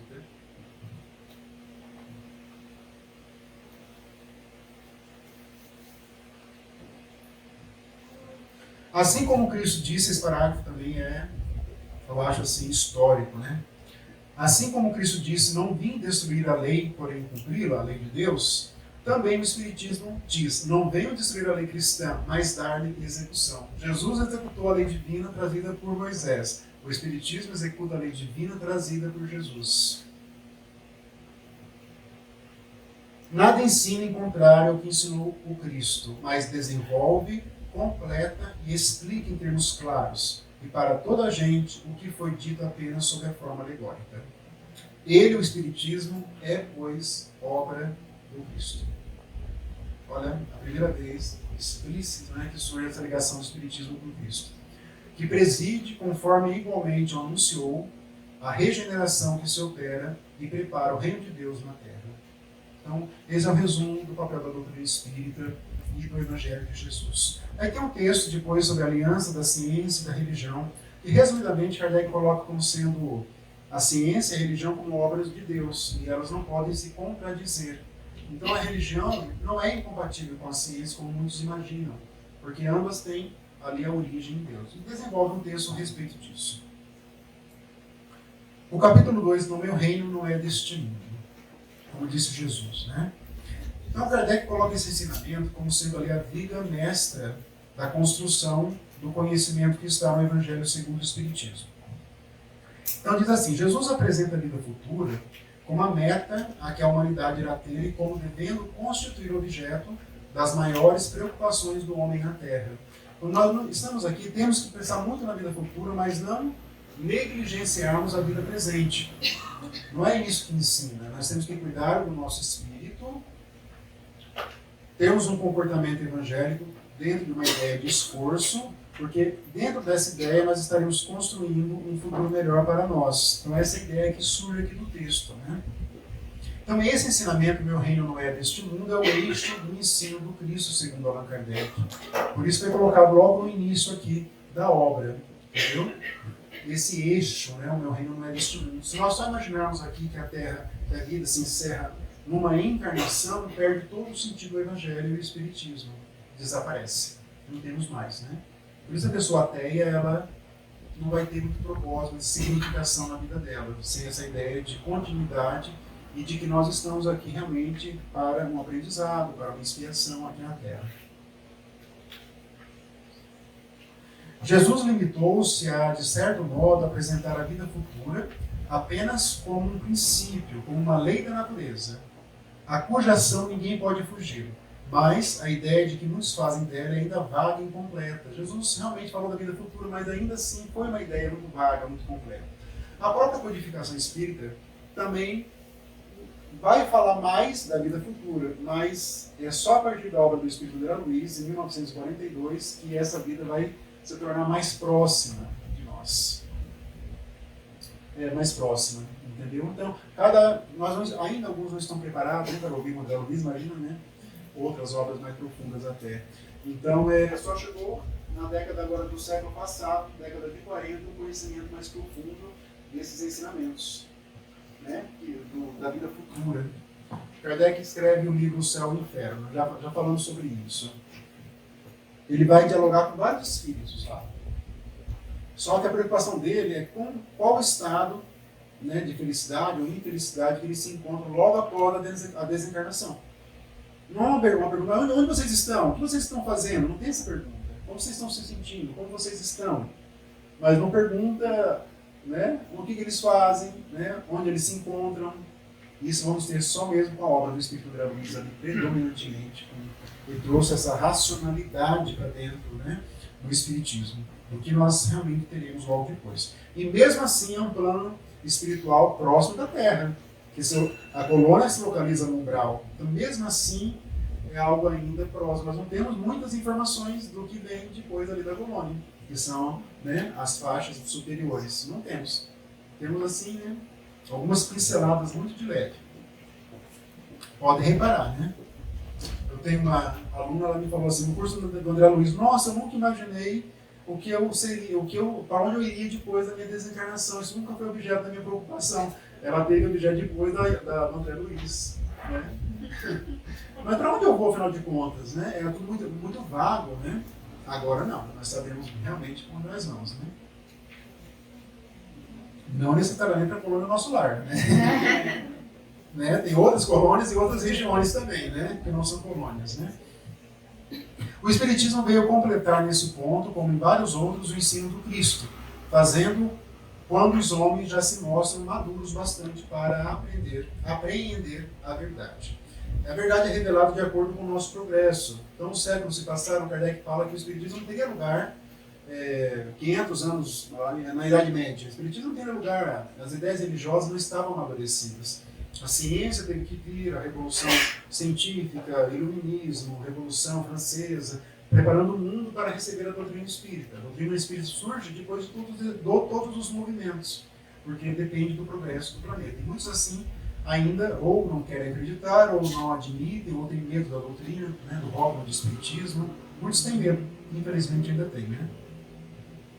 Com o espiritismo, a vida futura deixa de ser simples artigo de fé, mera hipótese, torna-se uma realidade material que os fatos demonstram. Por que torna uma realidade? Porque nós temos diálogos com espíritos, até hoje, por meio das nossas reuniões mediúnicas. Então nós espíritos não temos mais dúvidas.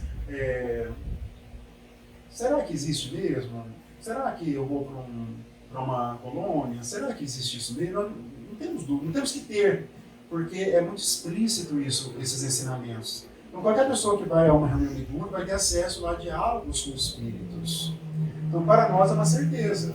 Muitas pessoas ficam em dúvida, não sabem, será que é isso mesmo? A pessoa, se tiver uma outra vida, a pessoa fala assim, eu quero ser tal pessoa. Muito, muito infantil. Muito infantil a ideia do futuro espiritual, por parte de muitas pessoas, né? É muito infantil, muito infantil. Crianças espirituais, né? aquele personagem que teve uma vida do Obreiros da Vida Eterna, e ele era católico, muito, né, dedicado, uma pessoa boníssima, tanto boníssimo que foi ali resgatado por espíritos de escola.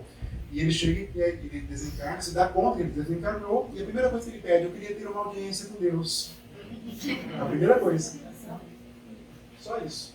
E com alguns santos também. E aí a personagem, ela fala assim, são crianças espirituais. Ela fala assim, crianças espirituais. A irmã Zenóbia, né? São crianças espirituais.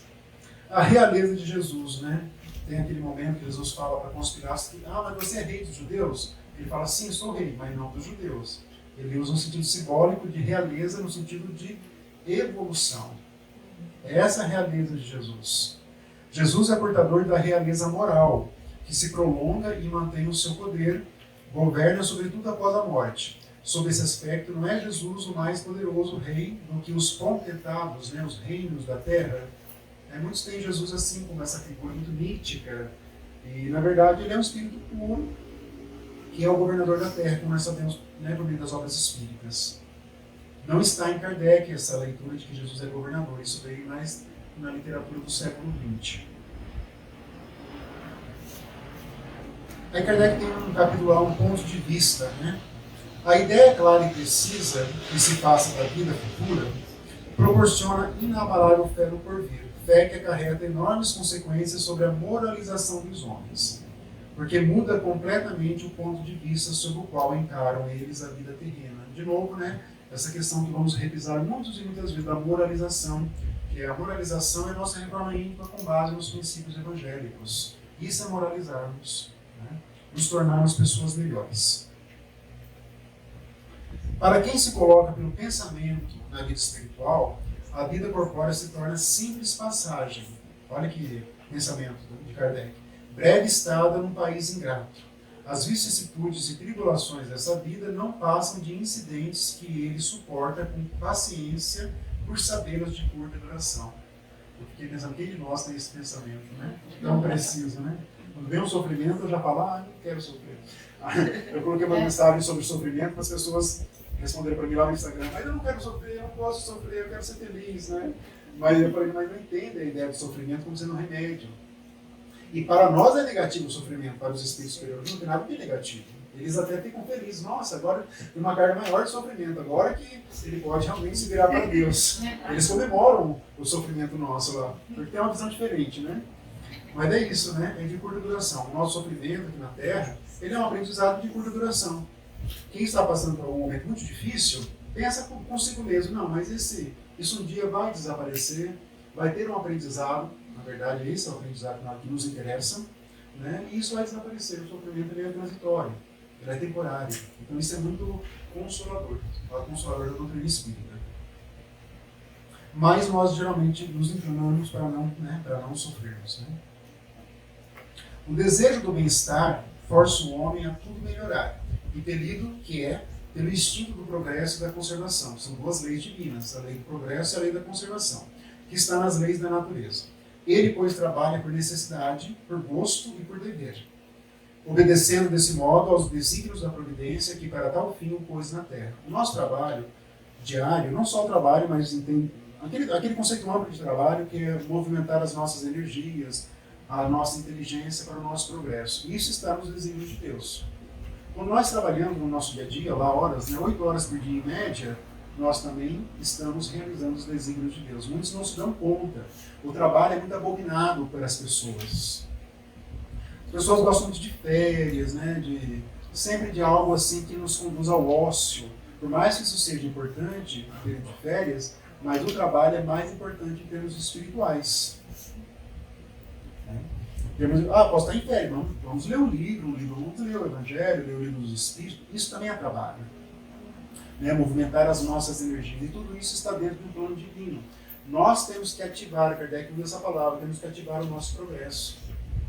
Nós temos que ativar. Isso tudo dentro de um plano divino. Eu acho muito bonito essa questão quando nós olhamos a vida por esse lado espiritual, esse lado de que todos os acontecimentos têm um propósito Ou se não tem um propósito determinado, existe um propósito de aprendizado. Nós podemos tirar lições desses acontecimentos da vida.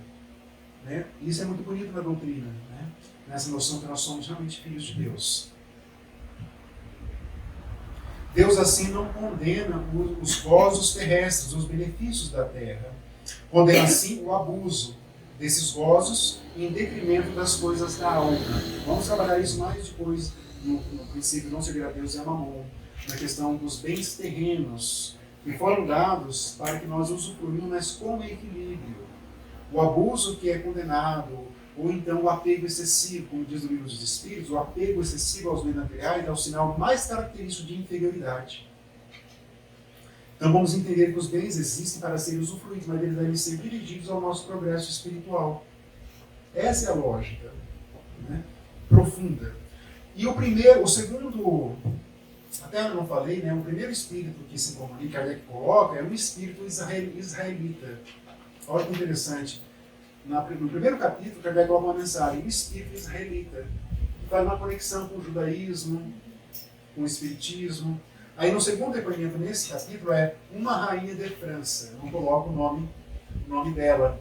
Mas ela vai dizer, né, mais ou menos isso, bem poético. Quem sou eu perto de muitas pessoas que eu considerava como sendo inferiores a mim?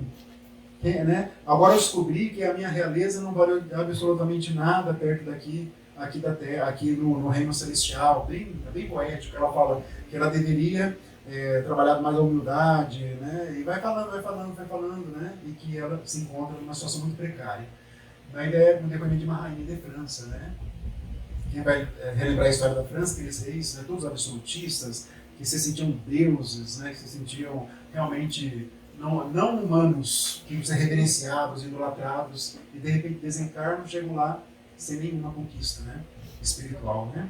O imperador Adriano, que era mais poderoso ainda que os reis da França, no livro 50 anos depois, imperador de Roma, na época a pessoa mais importante do planeta, chamava ele de divino, né? Ó divino, quando ele aparecia, né? Ele desencarnou e voltou encarnado como filho de uma escrava em Roma, o imperador. Olha como são as leis divinas, são rígidas, né? São justas, né? Então tem esse depoimento lá, uma rainha de França. Nós não temos tempo para nós vermos, né? Esse outro, capítulo 3, há muitas moradas na casa de meu pai. Para nós espíritos é algo bem até simples, né? A questão de muitas reencarnações, de muitos planetas, mas vale a pena nós relembrarmos alguns pontos aqui. Lembrando que, claro, né, a grande maioria dos temas do livro Evangelho segundo o Espiritismo já foram tratados por Kardec, principalmente no livro dos Espíritos, a grande maioria dos temas. E ali é que ele vai revisar, ele vai trazer com nova roupagem. Né? Temos que também ter essa mentalidade. E tem aquele entendimento, né? Kardec divide o livro dos Espíritos em 4 partes. A primeira parte dos elementos gerais, o que é Deus, o que é Espírito, o que é... Ele vai voltar a trabalhar esse tema na livro A Gênese, os Milagres e as Predições. A segunda parte, ele explora o plano espiritual. Ele vai voltar a trabalhar no livro dos Médiuns. A terceira parte, as leis morais. Ele vai voltar a trabalhar no Evangelho segundo o Espiritismo. A quarta parte, das esperanças e consolações atuais e futuras. Ele volta a trabalhar no céu e inferno. Então ele desenvolve as 4 partes do livro dos Espíritos e os outros 4 livros da codificação espírita. Então, a parte lá das leis morais que estão aqui predominantemente no livro Evangelho segundo o Espiritismo. Os diferentes estados da alma na erraticidade. Quando falamos erraticidade, não é um lugar. A erraticidade é um estado do espírito que aguarda uma próxima encarnação. É isso, é bem simples o conceito. Então, desencarnamos, estamos lá preparando a próxima encarnação. Nós somos espíritos errantes. Que eu tinha comigo, eu falava errante, era espírito que está lá se locomovendo, errante, que erra, né? Não, está esperando a próxima encarnação. Os espíritos puros não são espíritos errantes, porque eles não aguardam uma próxima encarnação. Não há mais necessidade disso. Então a casa do Pai é o universo, não é a igreja, não é o centro espírita, não é o templo, não é o salão do reino da Testemunha de Jeová, não é a sinagoga, é o universo. Essa é a casa de Deus. As diferentes moradas são os mundos que circulam no espaço infinito e oferecem aos espíritos que neles encarnam moradas correspondentes ao adiantamento dos mesmos espíritos. É um princípio da doutrina que todos os mundos, todos os planetas são habitados. nós ainda estamos engatinhando nessa compreensão, é muito complexa. Considerando que a nossa Via Láctea tem 1 bilhão de astros, a nossa. Tem 1 bilhão. Então, teoricamente, são 1 bilhão de planetas habitados. Tem 100 milhões de galáxias no universo conhecido. Até hoje, onde se conseguiu fazer os cálculos da física. 100 milhões de galáxias. Cada galáxia tem 1 bilhão ou mais. Como assim, né? E todos estariam povoados. Como assim? É muito complexo, né? É muito complexo. Mas a doutrina ensina que isso realmente acontece. E além da parte material, existe, né, a parte espiritual de cada planeta, como a nossa, que é a Terra. Nós estamos encarnados, o Espírito Emmanuel fala que a Terra ela foi designada para 20 bilhões de espíritos. Temos hoje em torno de 8 bi encarnados. Então, tem 12 bi no plano espiritual.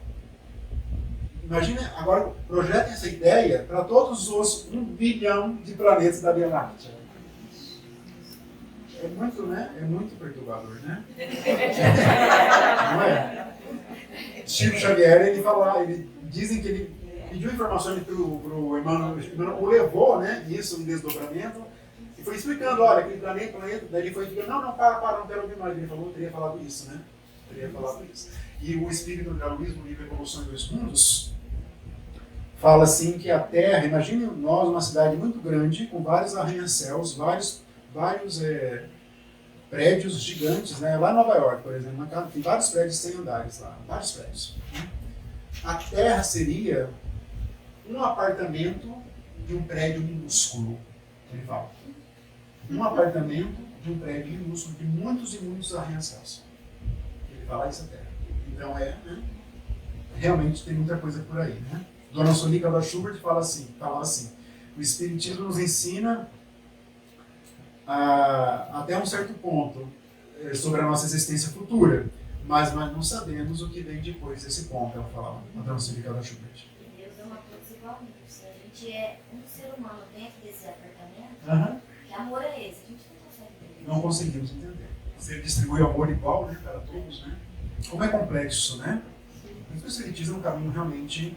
Eu me sinto muito privilegiado, né, de ter acesso à doutrina espírita, porque não existe nenhum conhecimento que explique com tanta lógica a nossa existência quanto a doutrina espírita.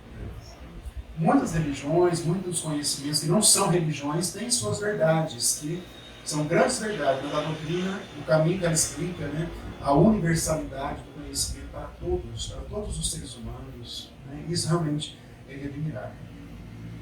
Mas tem um outro conceito de estado de mundos, né?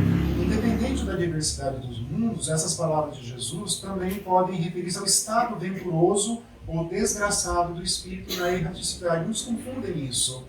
Quando nós falamos assim, Jesus falou, o reino de Deus está dentro de nós. Isso significa que é um estado venturoso que nós temos que conquistar, que temos que construir dentro de nós. E é esse estado venturoso ou desgraçado que vai nos conduzir a regiões boas ou não no plano espiritual. Muitos não conseguem entender essa lógica. O mais importante é que nós construímos dentro de nós, mas isso nos gabarita a ocupar regiões melhores ou não no plano espiritual. Então essa morada está dentro de nós aqui também. O que vai fazer nós mudarmos de colônia, nós viemos de colônia, vocês todos já pensaram nisso, filho ou Luiz. Nós viemos de colônia, todos nós aqui. Se nós retornarmos para a mesma colônia, quando nós desencarnarmos, quer dizer que nós não tivemos grandes êxitos. Vocês já pararam para pensar. O correto é nós transpormos a colônia da qual nós viemos. O correto seria isso. Por isso Lísias vai falar no nosso lar. A colônia do nosso lar não é lugar de espíritos vencedores, usando o termo vencedor no sentido específico. Não é. Quem retorna para a colônia não é. Está, né? Tem que ser acima. A mãe André Luiz, que era uma pessoa simples, já não estava na colônia do nosso lar.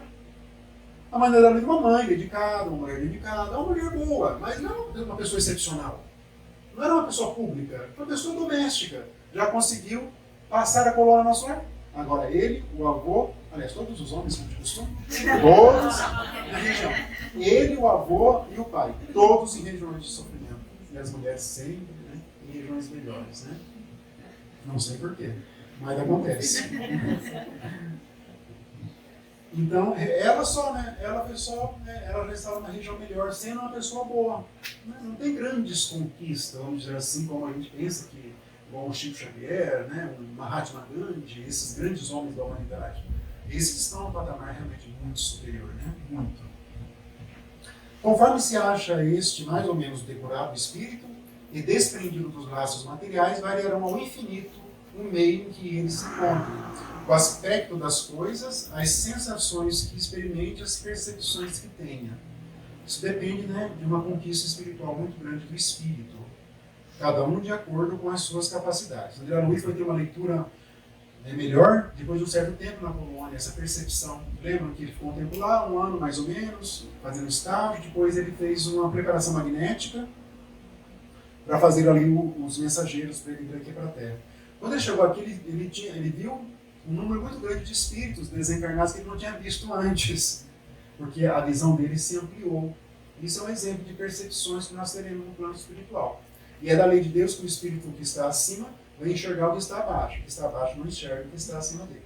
É da lei divina isso. A não ser se ele preparar o perispírito dele, adensar o perispírito. As diferentes categorias dos mundos habitados, que estão também, esse tema é trabalhado no livro dos Espíritos. No ensino dado pelos Espíritos, resulta que muito diferentes uma das outras são as condições dos mundos quanto ao grau de adiantamento ou da inferioridade dos seus habitantes. Esse é um princípio. Né? Cada mundo vai abrigar ali os seus espíritos de acordo com as suas conquistas. Tem os mundos primitivos, que é antes da Terra, a Terra já foi muito primitiva, o de provas e expiações, onde nós nos encontramos, onde predomina o mal. Não me culpem, isso Kardec que disse, é onde predomina o mal. Está lá, está escrito. Não é o bem. Só lá, vê o UOL, né? De cada 10 notícias nobres são notícias ruins. É onde predomina o mal. O mundo de regeneração, onde o bem predomina, mas ainda há mal.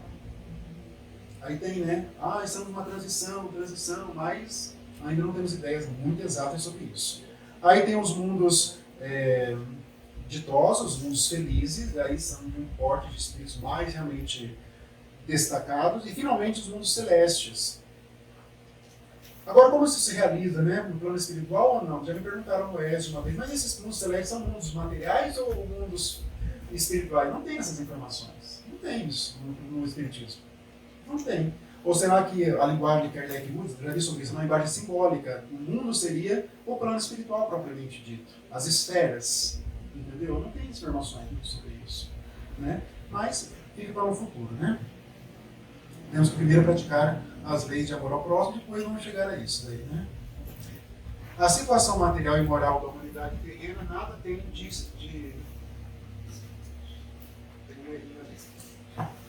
desde que se leve em conta a destinação que se expande, né? Desde que leve em conta a destinação da terra e a natureza dos que habitam. Aqui é provas e expiações, isso é muito claro na doutrina. Figure a terra como um subúrbio. Olha como que é a visão de Kardec, né? A partir dos textos dos Espíritos. Figure a terra como um subúrbio, um hospital, uma penitenciária, um sítio, uma alção. E ela é simultaneamente tudo isso. E compreender-se-á porque as aflições superam os estados felizes. Alguns estão realmente numa penitenciária, né? Um espírito que nasce com várias limitações físicas, por exemplo, ele está numa penitenciária, o corpo dele é uma penitenciária. Né? Provavelmente com um suicida. O suicida volta com as limitações orgânicas, outros, né, com doenças gravíssimas, ou vai desenvolver isso ao longo da vida. Então, são todos aprendizados que nascem mais da Terra, por enquanto ainda é um planeta, né, recém-saído ali do mundo primitivo. E o nosso último tema da noite, né? Ninguém poderá ver o reino de Deus, tem um pontinho mais ali, se não nascer de novo. Para nós espíritos é muito evidente também, que é o princípio da reencarnação. Mas é um princípio que não é aceito pela maioria das religiões cristãs. Não aceitam essa ideia de reencarnação. Não trabalham essa ideia. Preferem simplificar, digamos assim, né? Mas o judaísmo, como você estava comentando, eles são reencarnacionistas, né? Kardec, Ele é judaísmo, né? O judeu não, fala judaísmo. o Kardec fala que eles não tinham uma ideia muito precisa sobre isso. Eles não trabalhavam esse tema. Os judeus modernos também não trabalham, isso não é um motivo de preocupação, digamos assim. Pode ser que seja, mas por motivo conhecimento, por crença individual, mas acho que o judaísmo não prega a reencarnação como o espiritismo, o hinduísmo, o budismo. Ah, da mesma forma, você fala. Não mesmo pregam, sentido. Não, É, eles, eu acho que é porque essa questão materialista deles. eles entendem que é uma vida só e que serão salvos, no caso dos judeus, porque é o povo escolhido na visão deles, e que basta ser judeu, praticar ali os rituais da religião, são muitos rituais do judaísmo, desde a comida, tudo é um ritual do judaísmo, e vão ser salvos dentro do que eles entendem de salvação. Né? Aí vem essa questão, né, ressurreição e reencarnação. A ressurreição, sim, é aceita pelas religiões. Só que a ressurreição é o retorno do próprio corpo físico que nós utilizamos. As testemunhas de Jeová entendem que nós voltaremos, sim, no dia do juízo final, nos corpos físicos que nós utilizamos, no mesmo corpo. Aí terá, né, o julgamento final, o juízo final, né? Os justos serão separados dos injustos, é isso. A mãe que teve um filho, por exemplo, que foi entregue à vida do crime, a mãe vai ser separada, vai para o céu, o filho dela vai para o inferno. Acabou. E ela vai ser feliz sem o filho dela. Né? Tem aquele texto, né? Eu não sei qual espírito que é, não sei se você lembra, Thaís, ou alguém lembra, que a mãe falava isso para ela, né? Uma parábola, e ela falava, mas o meu filho, ele vai para o inferno, então eu renuncio ao paraíso e quero ir com ele. Termina esse texto. É muito forte. Eu não lembro quem era uma... Foi da Meidei ou da Alto de Souza. Era uma poesia em forma desse ensinamento, né? Então a ressurreição é isso. Jesus teria ressuscitado. Ele teria então morrido, né? E teria voltado no próprio corpo físico dele, segundo a Igreja Católica. Então as aparições de Jesus, até a Maria Madalena foi a primeira que viu, e ela confundiu ele com um jardineiro, porque a aparição dele, Kardec chama de aparição tangível. Kardec não usa a palavra materialização, alguns usam, Kardec usa aparição tangível. Então Jesus apareceu para ela em aparição tangível, usando os frutos ali presentes em si. E ela confundiu a ponto de achar que ele era um jardineiro, então a aparição era muito realmente. Então por esse e outros momentos ali das descrições das aparições de Jesus após a crucificação, entende que ele apareceu com um corpo físico, ele até comeu peixe em uma das aparições. Não é para nós espíritas, isso pode acontecer, porque ele pode assumir mesmo, temporariamente, um corpo que lembra uma aparição que vai depois desaparecer, e pode se alimentar, isso pode acontecer. É tudo na questão dos frutos. Isso é explicado no livro da Gênesis, lá nos milagres e as predições segundo o Espiritismo. Então, ressurreição versus reencarnação. Não há, pois, duvidar de que, sob o nome de ressurreição, o princípio da reencarnação era ponto de uma das crenças fundamentais dos judeus, ponto que Jesus e os profetas confirmaram de modo formal. Tem alguns ensinamentos, ele vai citando ali, Kardec, mas de uma maneira muito vaga, esse ponto. Só a reencarnação pode dizer ao homem de onde ele vem, para onde vai e por que está na Terra, e justificar todas as anomalias, os problemas, os sofrimentos que nós temos, os desafios da vida e todas as aparentes injustiças, porque não existe injustiça perante a lei de Deus. Nunca mais falem assim, estou sendo injustiçado. Não tem. Perante a lei de Deus, não. Perante a lei dos homens pode até ter, mas também não tem, porque daí a lei de Deus segundo a lei dos homens. Então também não vai ter. Ninguém é injustiçado. Existem mecanismos de reajuste com a lei divina, mas ninguém é injustiçado. Isso não existe. Essa palavra é desconhecida do vocabulário divino, né? Que é a vida apresenta. Então não há como nós compreendermos a ideia, vida sem a ideia de reencarnação. Não há como. Como nós vamos entender pessoas que nascem com várias limitações, vários problemas, diferenças sociais, diferenças de intelecto, as diferenças econômicas de um país para outro, enfim, muitos outros fatores, sem a ideia de reencarnação. Uma criança prodígio, como assim? Bom, de onde vem o conhecimento dela lá, do piano, por exemplo, da matemática, sem a ideia de reencarnação? Nada disso se explica. Se existe um Deus justo, ele dá caminhos justos, então existe a reencarnação. As religiões não aceitam, não querem estudar, não querem se aprofundar nisso por hora, pelo menos. Penso que eles têm um pouco de medo, realmente, do que pode significar ou aceitar a reencarnação. Ler o André Luiz, os 13 livros, não é para qualquer pessoa. É muito difícil. É muito difícil no sentido dos princípios que são divulgados ali. Essa complexidade que é. Sem o princípio da pré-existência, da alma e da pluralidade das existências, são ininteligíveis, são incompreensíveis, em sua maioria, tem uma linha ali, as máximas do Evangelho. Razão porque a dar lugar a tão contraditórias interpretações. Cada um interpreta a sua maneira porque não compreenderam a reencarnação ainda. Né? Se Jesus disse, né, que nenhuma ovelha se perderá, então quer dizer que existe reencarnação para aquele criminoso, aquele que... E outra coisa, o Evangelho de Jesus, ainda que não sejamos pessoas criminosas propriamente ditas, o Evangelho de Jesus, ele não será praticado em uma única encarnação. Não sei se vocês já pararam para pensar. Todos nós teremos que praticar o Evangelho. Vamos ver isso também, vamos entender essa lógica. Alcione fala isso no livro Renúncia. O Evangelho é um roteiro, é um caminho, é um roteiro celestial. Todos nós teremos que praticar. Mas eu digo praticar nas suas minúcias, para atingirmos um grau ali de perfeição espiritual. Se nós não praticarmos, nós não atingiremos. E em uma vida, por mais que nós tenhamos um comportamento altamente evangélico, ainda assim é insuficiente. Isso está no livro dos Espíritos. Eles falam, ainda que o homem tenha um comportamento impecável, ele está muito longe da verdade, considerando a Terra é um planeta de verdades limitadas. O Evangelho, por enquanto, para nós, esse é o Evangelho que nós temos. Com certeza, ele vai se expandir quando nós formos evoluindo.